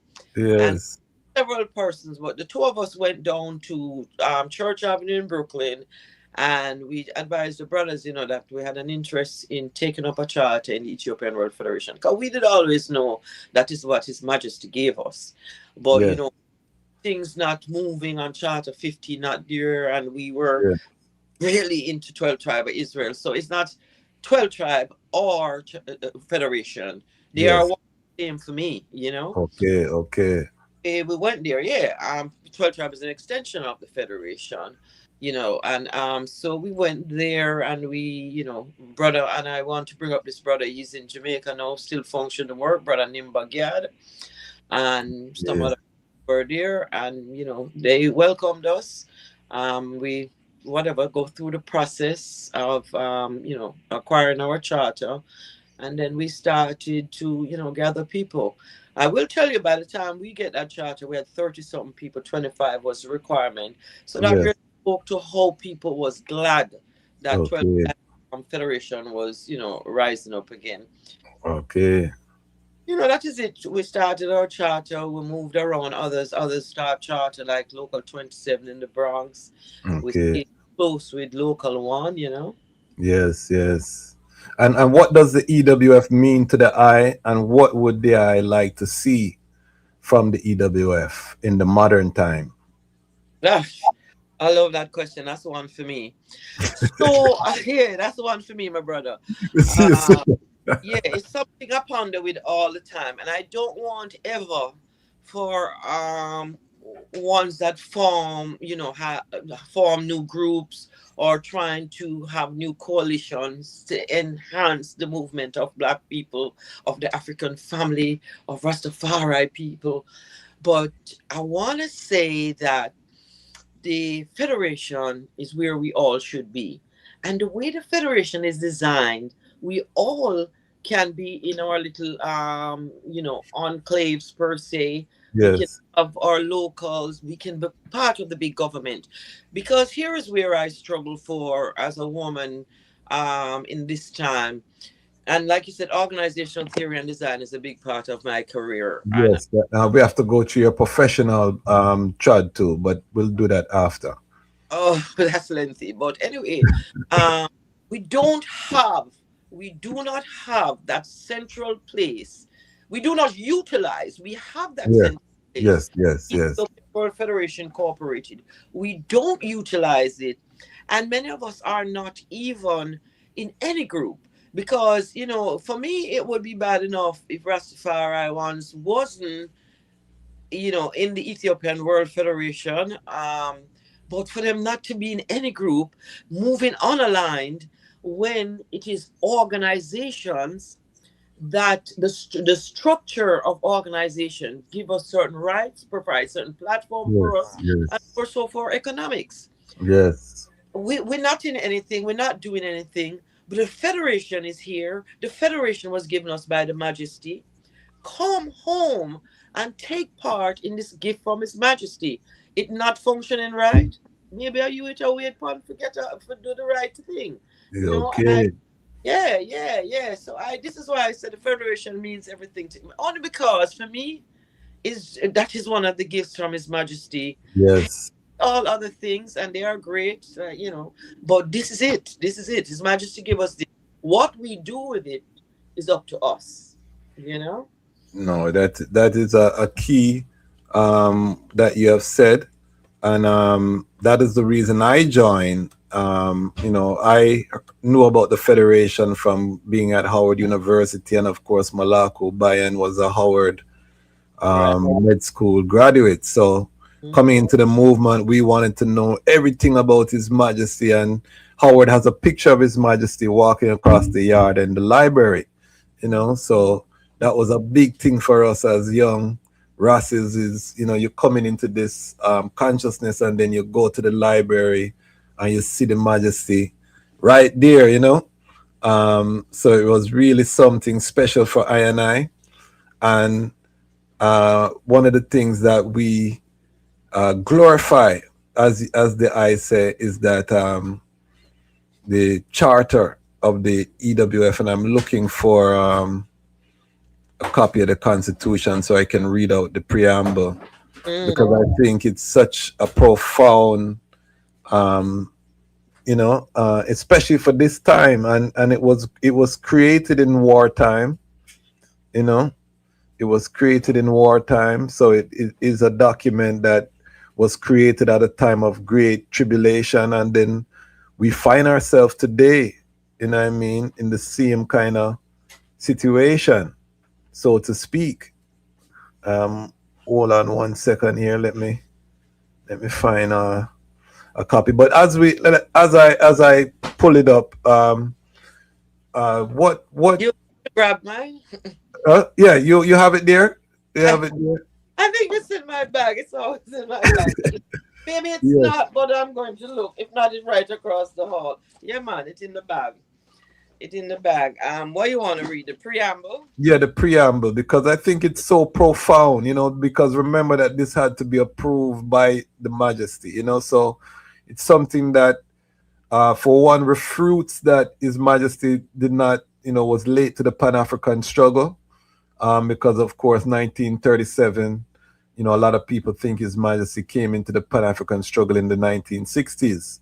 And was jumping on that bandwagon of the newly independent African nations. And don't overstand that even as Rastafari, he was connecting with the UNIA, that he had sent emissaries to go and visit Black Americans in 1919. You know, people don't know them history about I and I Majesty. So, but the E.W.F is in writing. That's what I like about it. You know what I mean? It's irrefutable. Can you read that first part for us? Sure, the preamble. We, the Black peoples of the world, in order to effect unity, solidarity, liberty, freedom, and self-determination, to secure justice and maintain the integrity of Ethiopia, which is our divine heritage, do hereby establish and ordain the Constitution for the Ethiopian World Federation Incorporated. And then read the Article 1 too, that part there, the carve out in the sun and the annihilation part there. Okay. To promote love, I won't read the incorporated section. Yes. I'll read. To promote love and goodwill among Ethiopians at home and abroad, and thereby to maintain the integrity and sovereignty of Ethiopia, to disseminate the ancient Ethiopian culture among its members, to correct abuses, relieve oppression, and carve for ourselves and our posterity a destiny comparable with our idea of perfect manhood and God's purpose in creating us, that we may not only save ourselves from annihilation, but carve for ourselves a place in the sun. In this endeavor, we determine to seek peace and pursue it, for it is the will of God for man. So isn't that the charter for heaven and earth and the pathway? Absolutely. To me, I mean, it's clear. It's so clearly articulated. You know what I mean? The idea of perfect manhood, isn't that the Christ tradition? Exactly. Yeah, and you know this is why sometimes we want people. We're not forcing no one because we can't tell no one to think like we think, but we're always guiding people towards the teachings of His Majesty. Yeah. Because all the answers are there. All the answers are there, but for some people, they're not willing to partake. But all the answers are there, just like in our Constitution. It's here. Are you willing to take up this Constitution and carry out the work to fulfill all these desires that is mentioned here? As one of our brother always say, when he invite people to become a member of the Ethiopian World Federation Incorporated, he always said this is a working organization. Not to say persons, we're not here for all Black persons, but when you join, we want you to know that, hey, we'll come to carry out some work, and the work is clearly established in the Constitution, what we need for doing, Yeah, man. Looking at the geopolitical chessboard and knowing what time and what hour we're at, I said I need to take myself to my father institution. You know what I mean? Because it says it right there, to save ourselves from annihilation, which, when you look at what's happening in the Middle East and, these people are about to plunge us into a global energy crisis, willingly take the people into peril, and that's happening as we speak. The energy infrastructure of the Middle East is burning. which invariably is going to lead to higher gas prices and hardship for families that are already struggling, to make ends meet. So when we see this, we need an institution, we need a framework. I have not been able to do as much as I would like yet, but I am I believe in slow and steady. You know what I mean? So we are gear up, and this platform here is always going to be available for the E.W.F. And I'm a member now of the publicity committee with the I as well. Big up Ras Nashan. I'm big up yes, and bring up the president, yeah, Rasa Bib, who I just called, and him send me the presentation, and I'm email. I love that brother there. I may never meet him yet, but just the energy. And also the local president, Cheryl Murray Powell Esquire. She's the reason that I joined. Just watching her on an E.W.F call and the fire blaze, and to see how she was keeping her calm, you know what I mean, and just trying to de-escalate. I said, yeah, man, as an attorney myself, I said, I'm gonna step in with my sister, because my sister, she really a sacrifice to bring the thing to a place. So I give thanks to be a part of that family now. And we have work to do, we really have work to do, because Black people were not prepared right now. Food sovereignty, to me, is the number one issue. If you can't feed yourself, you can have every doctrine where you want to have, you can have every, good and our farming system, our seed saving, our network, whether it be in Jamaica, whether it be in America, whether it be on the continent, is not where it should be. And I know that is part of the vision is for E.W.F to play a role in that. Sister Cheryl was in Ghana with I for a very important summit on food sovereignty, and that is something that is key. But I want to, because for the rest of the reasoning, I want to use your brain trust, because you're a powerhouse. We know you're a powerhouse. But before we go there, we need to know the story of your professional matriculation. Give us, because I want people to understand, when we say organizational theory and design specialist, what that mean, give us your professional trajectory leaving from school. What was your trajectory as a professional in America? All right. So, well, in America, I left Jamaica before I graduated high school. I went to Erasmus Hall High School. And then from there, I went to a college in Saratoga Springs, Skidmore. It didn't last long because my mother was a Mon, and she wasn't on the forefront. I'm not even going to try to project that. But she was an activist in her community, just like she was in Jamaica. And the women in Crown Heights, Brooklyn, but in Brooklyn in general, we lived in Crown Heights at the time. They had been pushing very hard for a 4-year institution in the city of New York.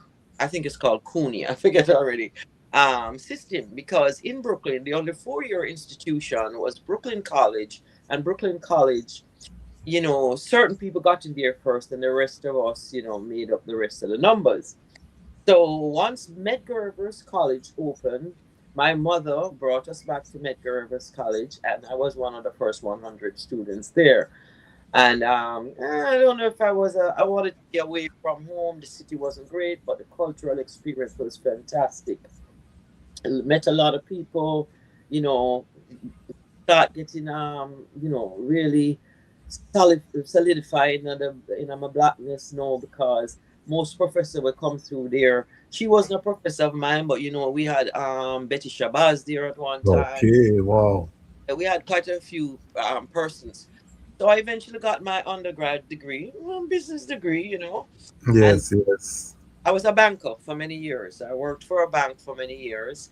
and retail, banking, and life insurance and stuff like that. And then, I decided after a while to go back and get a graduate degree. And a matter of fact, I have two masters, and one of them, the organizational theory and design, came as a part of the business. Just I didn't do the MBA, because you could have a minor or a couple of minors with specialization, and I did human resource management and the organizational theory and design.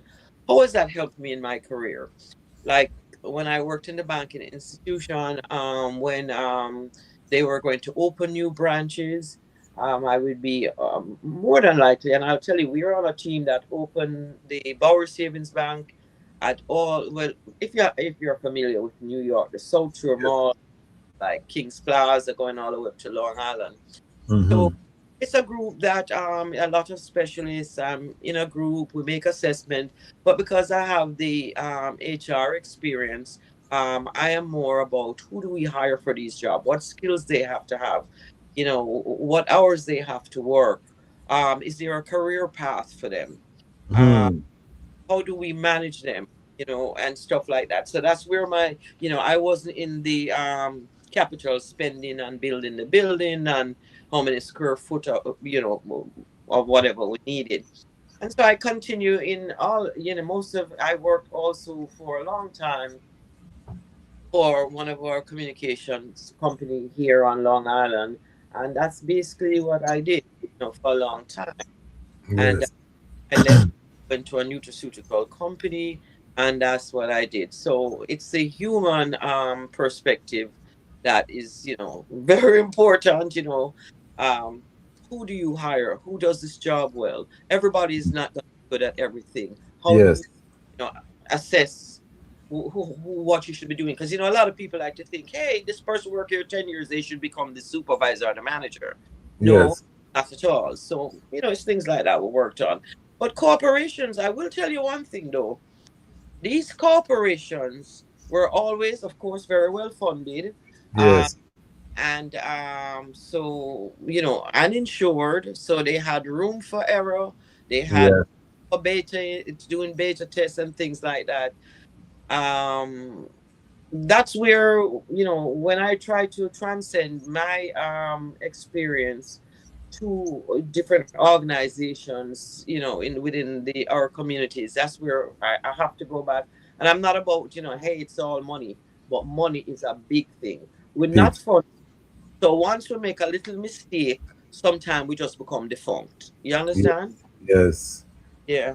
Key. No, I love that. The HR is so key because I say that we're in the time of the industrialization of the Rastafari movement, meaning that we have to create industry. You know what I mean? And as Miles say, agriculture is a prerequisite for industrialization, which is why I always talk about the food production. But we have to be about small business owners, entrepreneurs, which most of us are. We have to know how to scale your business. And you said something key, because you talk about not just the hiring of the person, but the career path, because retention, one of the biggest issue that most small business owners have is hiring good people and then retaining the talent, because after a while, if someone is very good, they're ambitious and they want to ascend and get more pay, and maybe your business is not generating. So how do you create a stream for them to want to stay there, to be happy that they're there so that they perform? These are the kind of things that HR and what the I is talking about. Talk to us about, how we can start to think about that as small business owners, and, as Rastafari businesses that may be looking at going to that next level. Okay. I'm glad you asked that question, because one of the things, for a while there, one of the things that I put major emphasis on was the work-life balance. Okay. We had to understand what was happening with this person who we want to retain and become a part of this corporation for a while. What was happening in their lives. That is not me come up with this, but that is how companies start to pay for childcare. Okay. Start to create childcare within their corporation. You Yes. bring it to work and the child go upstairs or downstairs to Yes. care. Um, Also, preparing people, helping people and preparing them for home ownership and things like that. And this is why in our organizations, we have had some very skilled people, not just in the Federation, but in a lot of the Rastafari organizations. We've had some very skilled people come through, but they don't sat along or they cannot give the 100 because they've got to pay bills. We Yes. have a money plan. I'll just speak to the Federation now. The work that I see, the leadership, and I not mentioned here, but I was a first vice president for the Ethiopian World Federation Incorporated, Mm-hmm. and the second vice president too. And I see the work that let's just name the secretary. I see Mm. that the secretary is required to Yes. do well at their job, But hey, this person also has to have a means of support. Of When course. in these organizations we desire people to become a part of and stay with, and in today's society, when here in America children are paying $3,000 for rent, um, and we wonder why the next generation not active in these organizations, because they might pay that per month. We have to have an economic plan. We have to have a program. And for me, let me tell you, I support every organization. Once the Black Man and the Rastafari is coming together, it's the UNIA. I support UNIA. I'm a member of the UNIA. I'm not a member of Dark, but trust me, Dark know that I'm a supporter of Dark. I Mm-hmm. I support wherever I can support, because we tend not to support our own, but we have great expectations that things will be done for us. So those who are understand the challenges need to give more, and those and kind of also give some education to persons who don't, because until we have funds, we are going to have a crisis. We're going to have brain drain.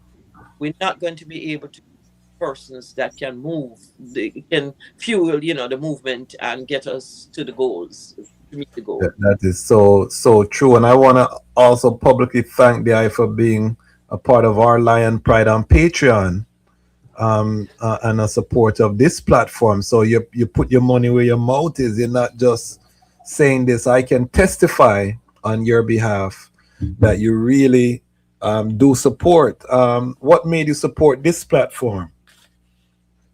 Because of the work you are doing, the story needs to be documented. It needs to be told. This is, I and I story. And that's why I wish I could support a lot more, but I'm currently a retiree. Yeah. We have to support each other. The minute we stop, and listen, I'm a big supporter, but I also hold people responsible. Yes. We support, but we hold you responsible, because some people come to criticize, they come not to support, and then they want to talk about responsibility of leadership in these different organizations. If we're not supporting, then how can they do what they have to do? Of course. I see what you're doing, and I said, hey, you say you're looking for this many people. I'd like to be a part. As a matter of fact, I have a couple of because my children want to do the right thing, but they're not as willing. I have Yeah. two wants to be a part. So you be here. Okay. Well, Beautiful, beautiful. Thank you so much. I'm so humbled by your service, and we're gonna go to the slideshow now. That our great brother Rasa Bib has put together. Because I want, and we're gonna have what Zero Joan narrate for us. This is some of the work that was done after Hurricane Melissa. So you can see on your screen there. Let me see if I can navigate this. You can see your screen there. I Joan, yeah. Yes, all right, all right. Yeah. Let me, Yeah. oops, not, that's not what we want there. We want, no, there, that is what we want. All right, so you can see, Yeah, it's not moving though. I think you have to manually. okay, there we go. All right. Um, Yeah, I'm not even too. Oh, this looks like Raspy Fall over in Melrose or Scott's Pass when he received his wheelchair. But let me tell you a little story of how we got here. Uh, yes, please. so the hurricane happened in Jamaica. For me, well, through the grace of the Almighty, got a span of that hurricane had it center hit Jamaica, all Jamaica would be in crisis. But we know the Almighty is full of grace, so it's half a Jamaican, the other half is there to help, and we, in the diaspora per se. So anyway, I hear about this. I'm in crisis. I'm like losing it. Not just me, many, many people. There's enough people always helping people in Jamaica. And people call and everything, and I'm telling everybody, give money to this one, give money to that one. But then after a while, I hearing that one get, but them never share. So no, me need to be on the ground. Okay. Um, First I reached out to I was the president of the chair of at the time of the local 12 in women's auxiliary, and I asked, can I get some funds? And I had some of my own funds. My family had put together, quite a bit of funds. And I also didn't ask, but was contacted by the 12 Tribe of Israel, California, and they also gave me a sizable donation. And spoke to some people, assessed what was going on, and I heard communication, electricity. I heard all the things, so we secured several. I can't count the number now. We started out with 4. I think we ended up with probably 10. I don't remember offhand. Generators, and we went to Jamaica. We tried to get them to key people. I used to see some pictures of some of those persons that we know are persons that do in their community already. So if we get them going, whatever. So we get to Jamaica, and the first time we get to Jamaica, we not only find out that we distribute all of the generator to everyone. We don't even keep one for ourselves. And we give out the food give out. So now we start link with farmer friend them who up on the other side of the island, because for the most part we're dealing with Rastafari families, and the food where the government again, the scandal bag is not what them eat. So we start get the farmer involved, and I want to give a big up to Russ Danny of Portland. I think he might be the brother here.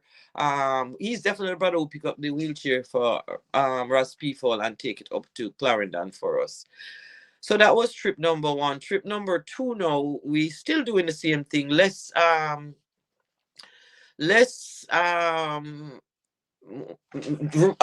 generators and stuff. Now we know specific needs of people, and that's how we even get to like Ross people in the wheelchair car. We visit. We're going through Manchester and Clarendon, and we get here. I'm gonna big up sister daughter Shelley, as you know her, because talk about linking with people who already on the trod and know the runnings. We got to sister Shelley house early one morning, and we link up day before. We sit down on the market with sister Shelley, and we met the plan, and we go through Manchester and Clarendon, and we meet enough ones, and we do. This brother here, he need a wheelchair, and we're able to provide a wheelchair for him and several others. And I'm going to Jamaica again very soon, and I'm taking walk and wheelchair again for some time. Okay, give thanks, give thanks. I'm gonna get closer that I could see. So this is brother Danny now, the farmer. Not only he's the taller man in the khaki. Not Yes. only is he the brother who leave his farm, strip off everything off him farm, come with me on the road.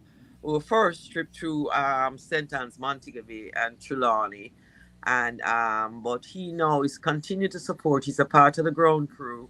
Whatever you want done in Jamaica, to help, he helps. So that's him in the khaki. The brother in the pink hat is a brother we met when we first went. He I guess he takes care of Ross people, and the sister on the right, sister out of Atlanta, Sister Nicole, who is a part of a ground team as well too. Okay, give thanks, give thanks. Okay.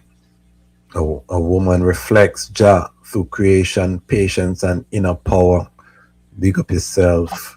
Thank you, Rasabib. You know, Rasabib nicing up the thing. Yes, yes, that's what I believe. And where was this picture taken? I don't even remember. I just know it's on the road. On the road in Jamaica.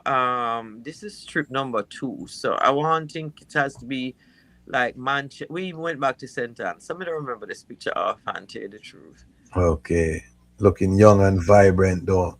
You know Jamaica. Yes, Get a little sun and things start run right, you know. Yes, Haile Selassie left a blueprint for African liberation, unity before ideology, institutions, not personalities, economic independence, African problems, African solutions, continent-wide defense and education. All of that is factual. Yes, I. And his man who is by his nature selfish must learn that only in serving others can he reach the full stature or attain the noble destinies for which the Almighty created him. Because they can't say they never know, you know, what zero. Can't say that anymore. All right. They can't say that.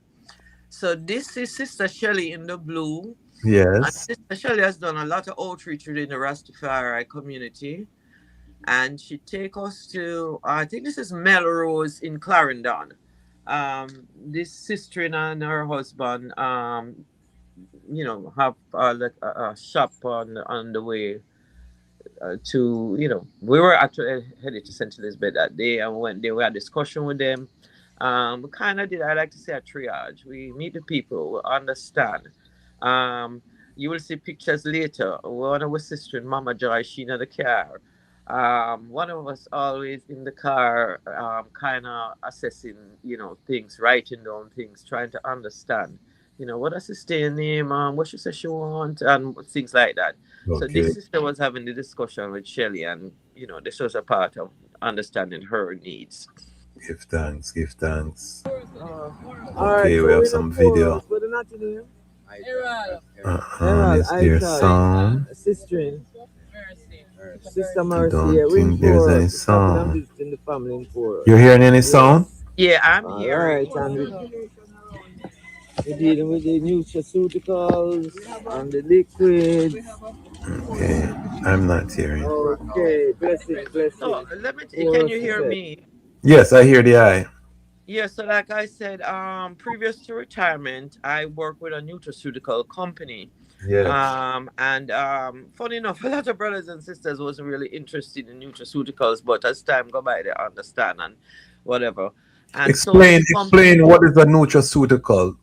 Well, it is not, you know, it is your nutritional, natural, organic, and you know, something not organic is not always ital, medicinal products. And a lot of times, you know, these products are made combinations to address a certain need or a certain illness or, you know, health, to keep you healthy in a certain area. So, you know, you have the vitamin D, but the vitamin D is supported by some other things that, you know, it can be absorbed in the body. So non-chemical all the time, and definitely not all these medicines that they provide, you know, that the regular doctor provides. So yeah, this is a nutraceutical company I work for. So they made me a generous grant of products that they think would be helpful for persons, you know, in Jamaica that had sustained certain things. And here we are, we're doing with discussion with our family and with our community in Melrose. I think this is and helping them and getting people things that we thought was best for them. Give thanks. So this is Scott's Pass. Yeah, that's like going up to, well, not at where the settlement was, but going up there. Yeah. Yeah, yeah, yeah.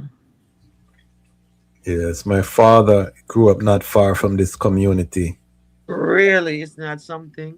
Yes, Berrydale. You know Berrydale? No, I heard, but I don't want to think Yes, I. right before you get into Porus, right on the main. Ah, yes, I know it. Yes, Yes, yes, yes, yes, right yes, before yes, you yes. reach Porus. Yeah. After Scott Pass, then you get to Berrydale and then Porus. Yes, Yeah. absolutely. Yeah. Yes. I think I should check out one in Porus. Yeah. Yes, and this is what Zero Joan, looking like you're fresh out of college. Where was this? And this is on the way. Now we left. Right, this picture I remember because on the way to Melrose, I can't even think of the neighborhood. There are the brothers there, two a father and two sons that makes the clay pots. And, Mm-hmm. we had just left their place and we were headed to they was telling us of a sister, and I want to take a pause here and give thanks to the brothers and sisters who are putting the mapping together, Yes. because had we not had on this trip, on each trip we have a guide, and sometimes we just have to go and try to figure out ourselves who needs what. But had Mm-hmm. we not had daughter Shelley on this trip, we would have struggled in getting to, and we help everybody, but we Yes. struggled to get to the Rastafari family per se. So when we stopped here and visited with the brother, supported their business as well, that does the clay pots, and he was able to tell us, what was going on ahead of us and who had some needs, and who we should link. Yeah, man. And daughter Shelley could do that mapping because she gives out care packages anyway. Exactly. Storm or no storm, so she already have elders that she's checking on regularly. Well, did I tell you she's one of our founding members? Well, our early members in Local 12 too. Yes, yes, yes, yes. And I interviewed her on the platform. Did you see her interview on the platform here? No, I have to go and look Yeah, for. I'll send it to the eye. I'll send it to the eye. Yeah.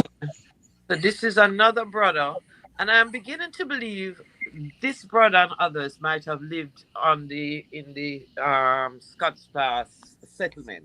Okay. I don't know him, but this is Mama Joy, who is on our team in Jamaica too. Brother Mikey in the beige shirt, Mama Yes. Joy in the middle, and this brother, and I'm not remembering his name. But what was fascinating, each time we get to a person, and yes, they have needs, and we try to provide as much as we could for the needs or identify what we need to bring forward. They tell us about someone else.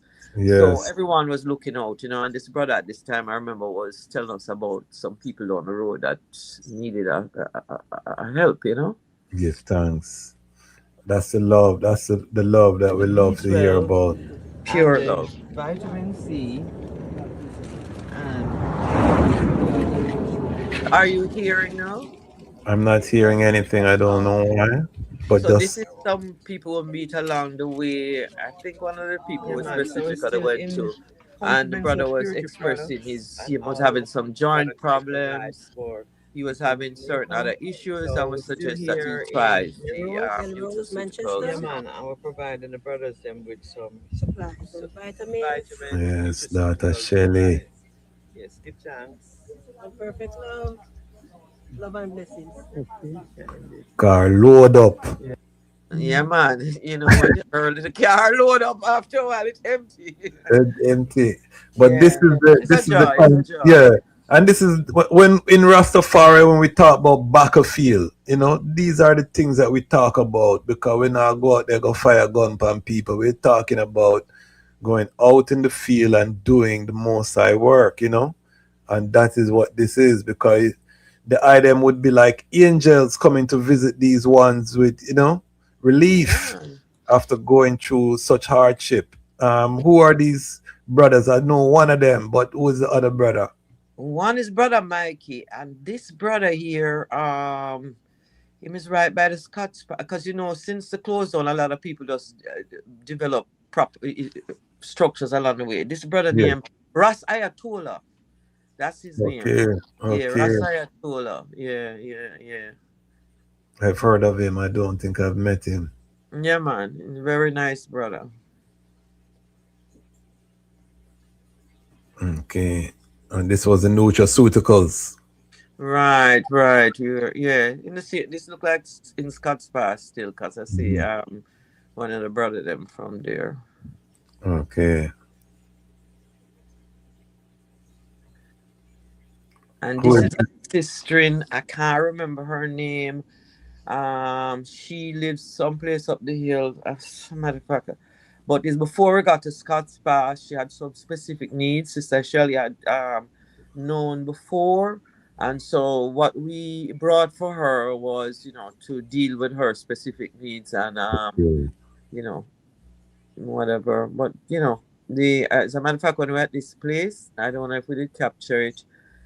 There was some man sitting on the side, and one of the brothers say, and a daughter, and them say, "Boy, we love to know, say, that little lady get some help. That Rasta come for help her. Cause nobody not bring nothing for she." And we Wow. felt so, our heart feels so good because what was happening in the community, like I said before, people don't eat certain things and Yes, dietary yes. practices, and then when they other people, and there are a lot of people just being generous, not government. Me never see the government so much. Me see World Kitchen, me Yes. see Irie FM, me see what Sister Carida daughter down in St. Anne's doing a too. Me see more people that is not government doing something more Yes, than yes. government. But maybe they are doing it, I don't know.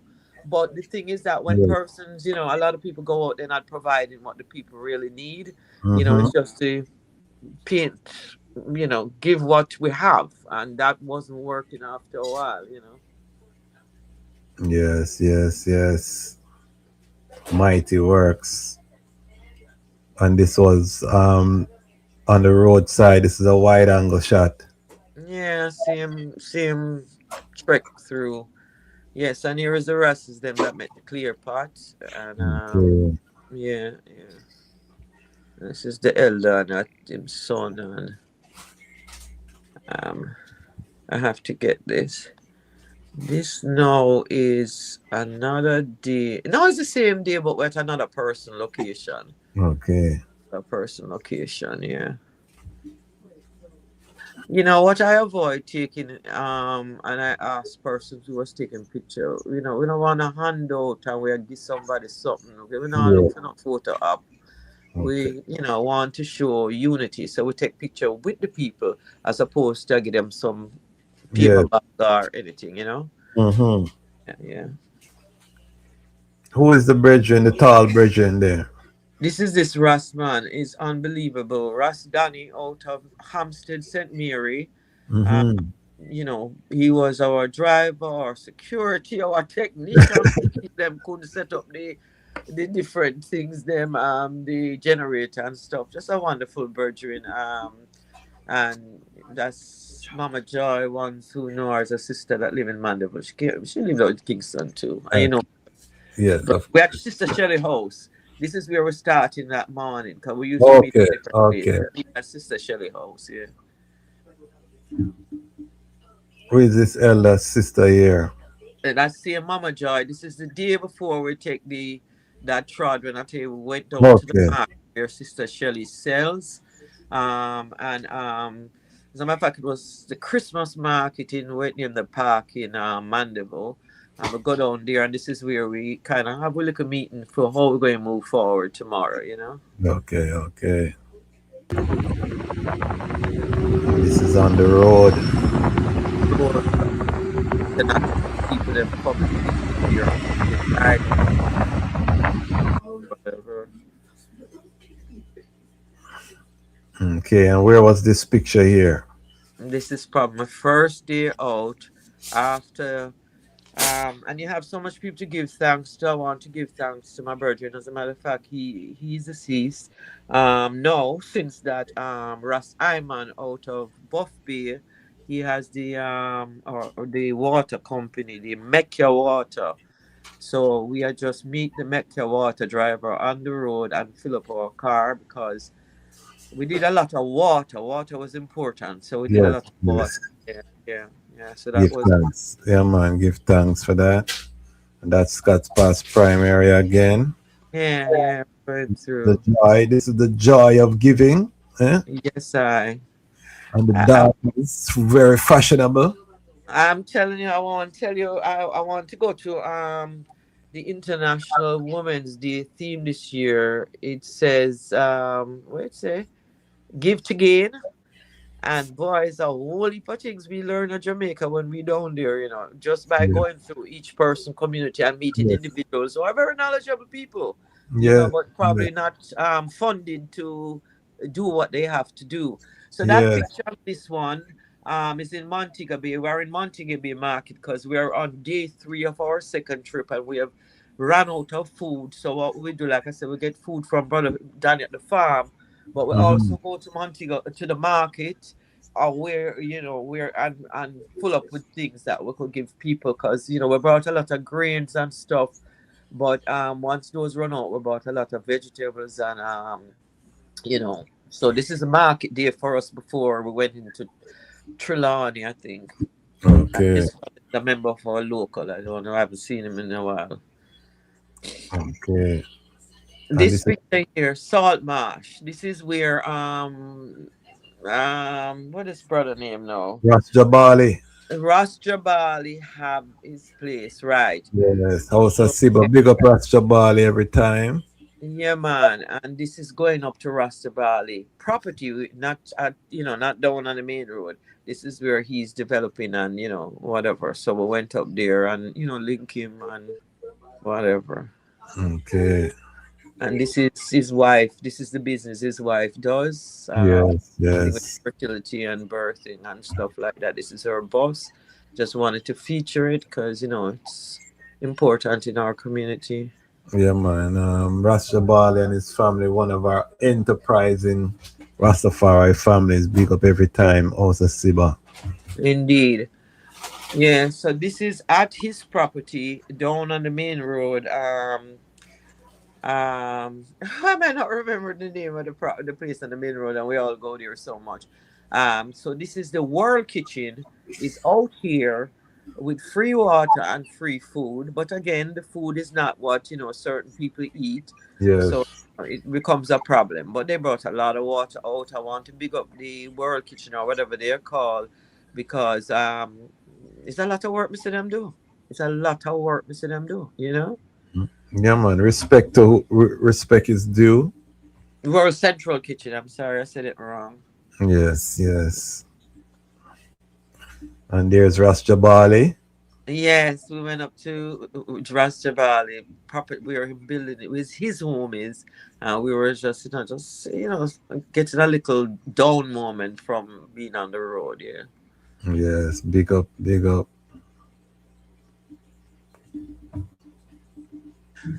This now is not Brownstone. It's above Brownstone. I forget what its name.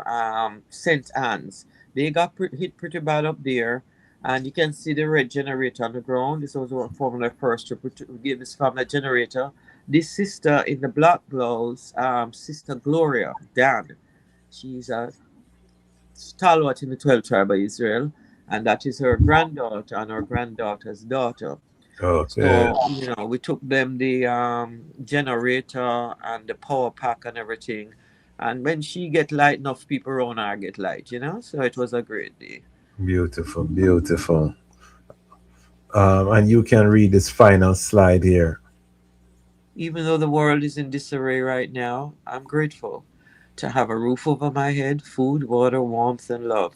May I never take those things for granted. Mightyful. Mightyful. So we come forward now. I really give thanks for that journey. I think we forget so quickly because so much has happened since the storm, how perilous that was, Mm-hmm. especially and traumatic for the people who experienced it. I heard people say it was like a nuclear bomb.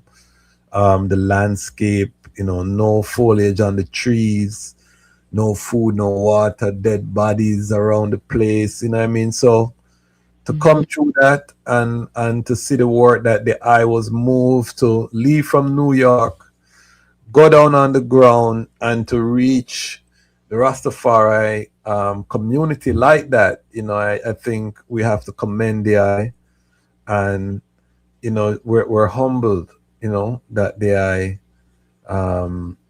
is able to share that with us. And I hope it inspires others that you don't need some time to wait for the government to do this or some big corporation to do that. But we can come together ourselves and really make that happen. And big up the I and the I King Man for that journey. That said, what are your reflections on Hurricane Melissa? Well, before reflections, I want to give thanks to a lot of people. For our local, for their understanding and generosity. Some persons were individually just was very, very generous. And got from the local, the 12 Tribe of Israel, California. I want to also big up my sister in Florida, Dr. Joan Beaufort Blair, who supported me and also provided a place for me to stay. Mama Joy, Sister Shelley, and a lot of people, even persons out of Africa, sent me money. Wow. Believable, that talk about everybody's support. But I want to thank everyone who did for someone in Jamaica, and those who continue to do. And there is still a crisis in Jamaica. One of the things I ran into is like, when I would run into a brethren and him say, boy, I live up the hill, and I go up the hill and him say, my house is blow away. And I had to be candid with him. Your house, this wasn't much of a house, this and that. I said, how do we plan forward? One of the things I hope for, especially for the elders in our community, that we create communal living. Had we communal living, we would probably have pictures, and we would better be able to reach people. Some people never get reached a long time. I haven't left Jamaica for a while now. And like I said, I'll be back there in a week or two. No, not a week or two, next week, because there's specific things I have to deal with towards the release program.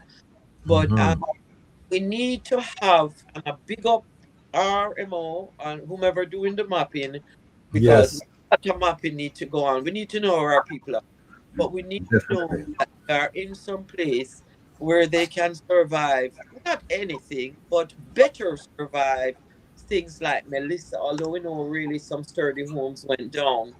Yes. One of the black friends that I had in America, Professor Melissa Cohen, Church of Israel, and always listen to her about the development of the kibbutz in Israel. Yes. And grow out of that, how they were all able to have economic strength because everybody wasn't paying a rent someplace. And I would love to see brothers and sisters go home to Africa, but even if we go home, we have to have a plan. And for our elders in Jamaica, we have to have, so what if they don't live there, but they can come there for care? But I see living. I have to tell you, it's so how I think as a person, because I like privacy. I like to be away from when I'm home, I'm home. Yes. But at the time, it's a part of the survival. We have to put up centers where people can come, get medical care, get food. And the brothers and sisters who are more funded than another one need to give more and do more, Yeah. And I know that's part of the RMO vision with the RRR plan. And we're going to be doing some reporting on that. We have some updates. A report was done since the Webathon, and the initial ones who were mapped have now gotten distribution of goods. Some additional partners have come on board, and we're preparing to do the next round of mapping, because we're realizing, as you say, more than anything that we're doing now, the mapping is so important, of just knowing who the people are. We are the vulnerable people, our elders, our families, our mothers with children. You know, all of these things are so crucial. And I don't know if you saw when I had Empress Carida on here, and we were discussing the mapping, and I showed the video, and one of the findings was that so many of the elders are living alone, you know, elder brethren, living alone and vulnerable. And even the Coral Garden Rastafari Coral Garden Benevolent Society realized in the Montego Bay area, because they're building an elder care facility, that they have a problem on their hands, because, you know, from what they're seeing, they're not going to even have the capacity to deal with this issue, because there are so many brethren, you know, so it's a much bigger center likely would have to be built. So these are things that we wouldn't know if we don't do the mapping. And yeah, I give thanks that the eye again is one of those soldiers on the ground that is doing the work. So yeah, now that we've had a little bit of distance and coming into the next hurricane season, are there any sounds that you want to block to the global family or to the family in Jamaica? Yes, we have to be better prepared by having, you know, Russ is always so listen, you have to have your greens, you have to have this, you have to have that. And I want to tell you, one of the things that freak me out too is people who are sick, who never plant food on them land. Them live in even if you live in a small square footage in a city, you can plant some food. Never plant food. Yes, I know hurricane wash away a lot of things, but moving forward, I suggest that we store up with grains and some money, and we have our own communication, you know, way of communicating. On one of our Ethiopian World Federation sat them meeting, Rasabib and others spoke about how we can set up these, you know, whatever for communication nodes. Right. A big part of what I did in Jamaica, sometimes I just go, I had the Skylink, and the second I would just go to an area, and all I did that day was help people communicate with family who didn't know what happened to them. You know, then the generator would charge them up on things. So we need to have these things for ourselves. And when we have these centers, like a person like me, you never go to Jamaica for spend 10 days. I'm telling you right now, because I feel I could have better served the purpose, the purpose by coming back up here and garnering more resources. But I had to stay and give things out because there was no central point. So when we have that central point, more persons will bring there. More persons will bring things. So the central point is what I suggest to the leadership of organizations, you know? Yeah, man, we're moving in that direction. I know that's the vision of the Triple R plan, and ones are working to that. So I want to just give thanks.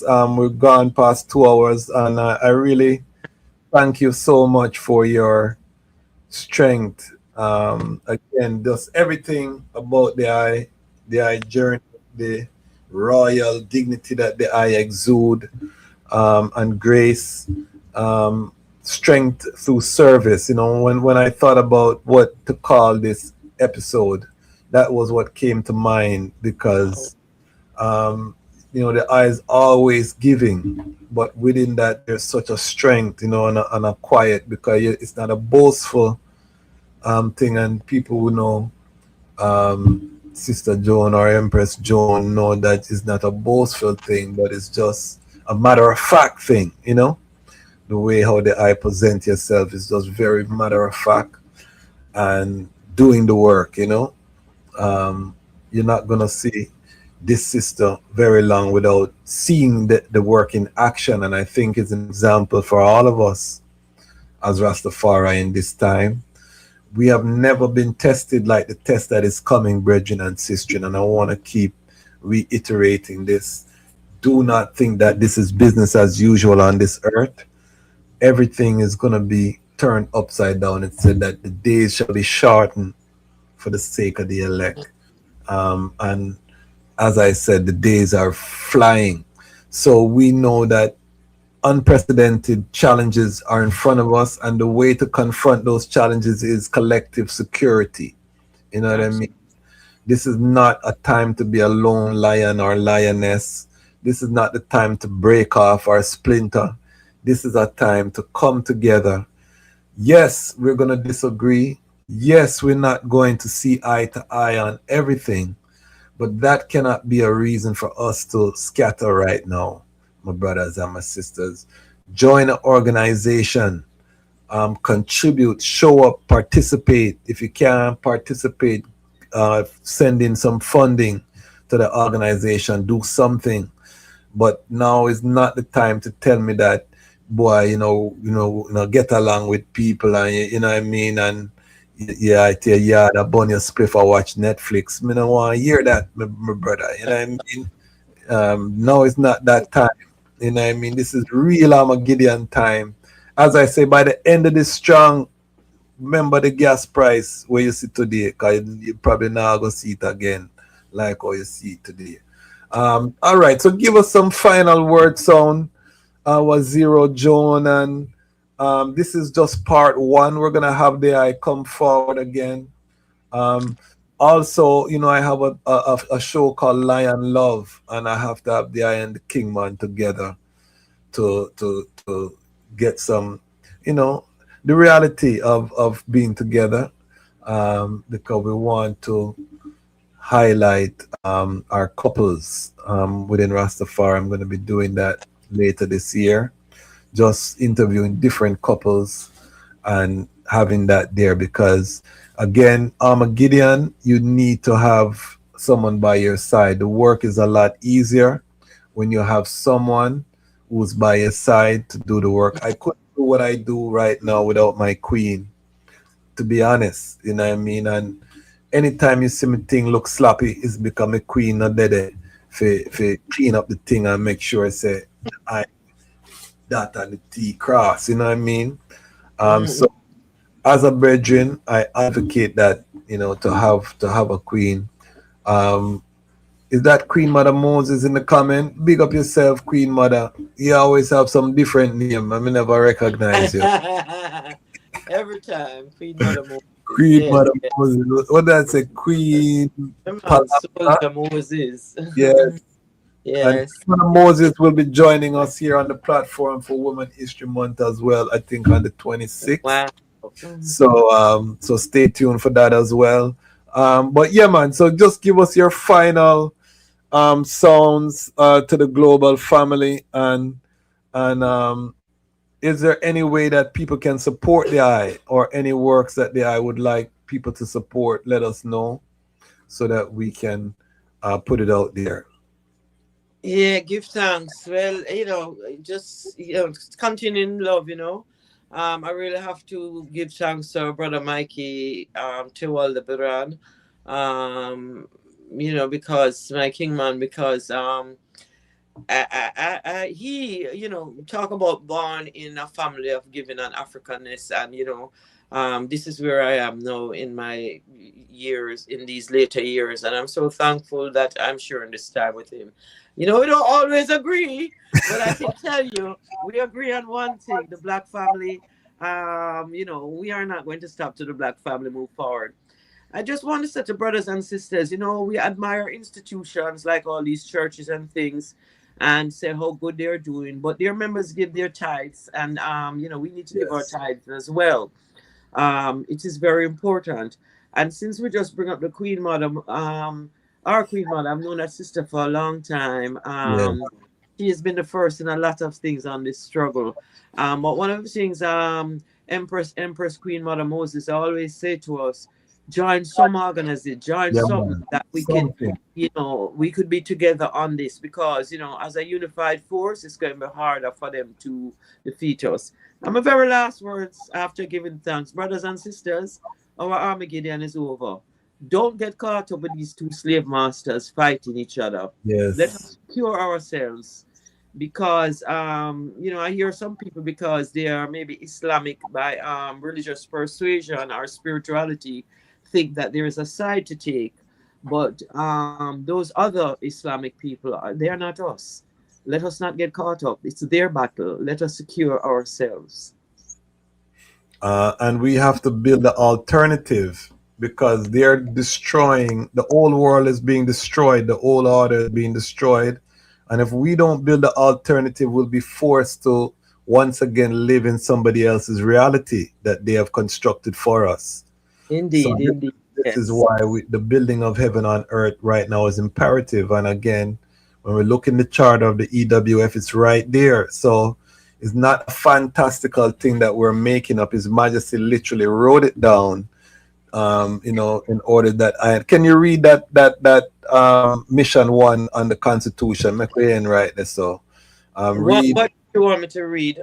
the preamble of the E.W.F and then the first article with the carve out sun part of it. Okay, I go in my little plastic bag. Always, great Yes, I contribution need of to a get a wise copy. mind.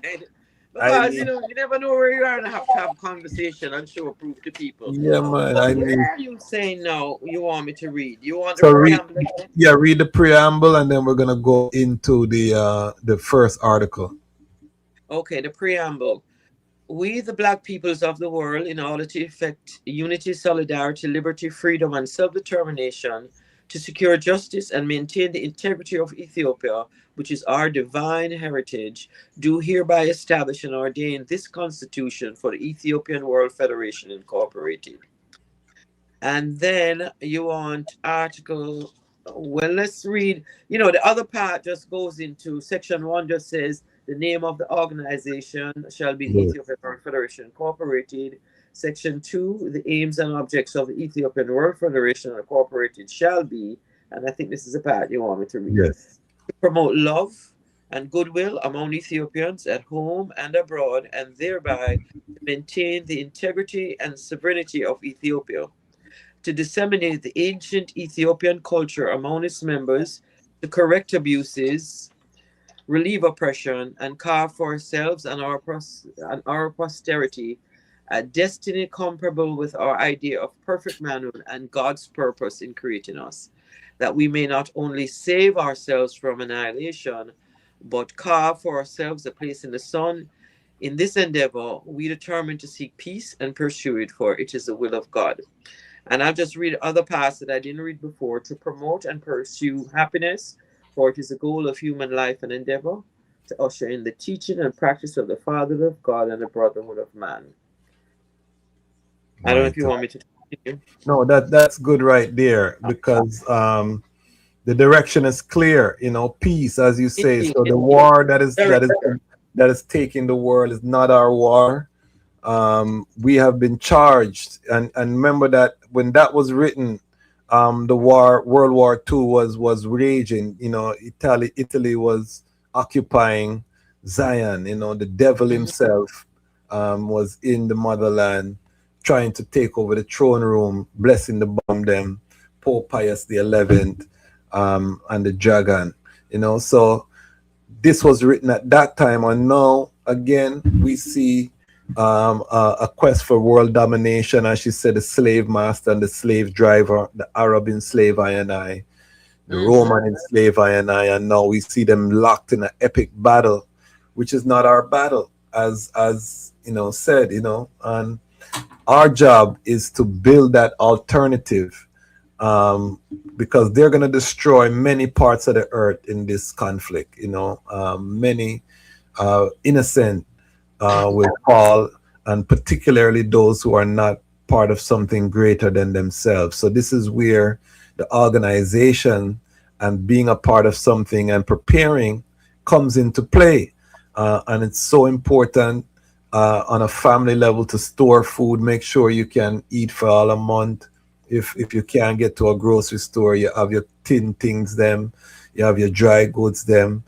All of those things need to be purchased. And I'm gonna tell the item, this strong end is probably the last strong we're gonna get with normal prices, because by next strong, with all of these oil fields being destroyed, you can better believe that the price of everything is gonna go up double, triple, and possibly quadruple. So this strong end, when you go your grocery shopping, make sure you stock up, because you're not gonna see these prices like this for some time. So I really just sending love to the family. Do what you can and support the Lion Voice Network, because we want to be able to have correspondence in different regions, bringing news that is relevant to I and to be able to be a service This is what to the global family. So I really just again give thanks to the I was zero Joan and the I Kingman for the item support. I give thanks to Local 12 for accepting I as a new member. We look forward to connecting with the publicity committee and, Yes. and carrying out some work and creating some economics because that is really the chant that I'm chanting for all of our institutions is budget and staff. Those two words. How do we get a budget to hire staff? Because we need full-time workers now in the Armageddon. We can't do this volunteer anymore. It doesn't work. It's not sustainable. Indeed. Yeah, we can do short bursts, volunteer, and we'll always have volunteer room. But for an institution to move, it need full-time workers, and that take budget and staff. So how we think about this work have to change. And the eye is on the front line of that. From you were a young woman, now a mother of 8. So I give thanks that you're still on the battlefield inspiring ones like myself who come and see the item, still vibrant and doing the work. So there you have it, family. Another classic episode. Rewind this.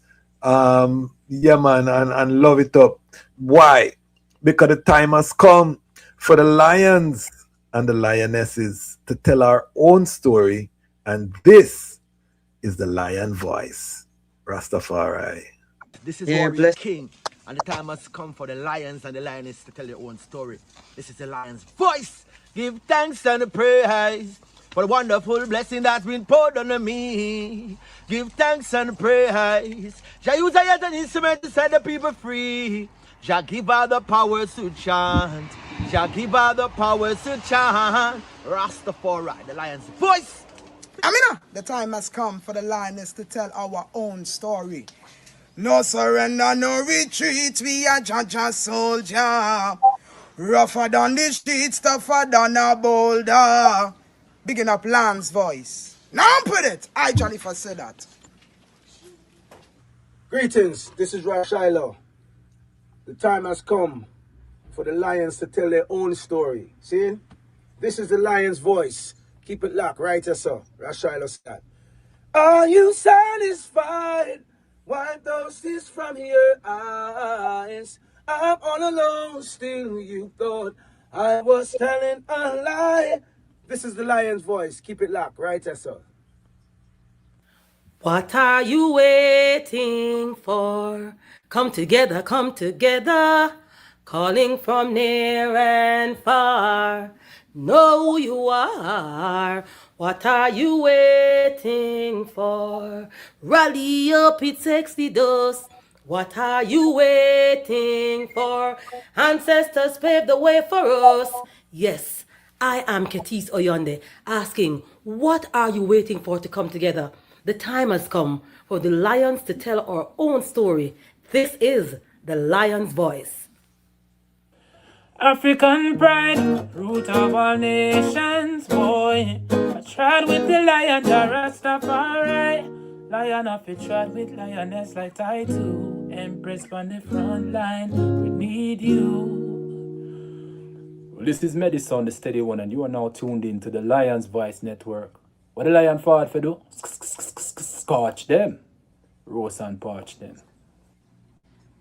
I will never stop, hail the Most High, and I will never stop, call Rastafari. Blessed love, this is Kushite representing for the Lion's Voice. We are here to tell our own story, Rastafari.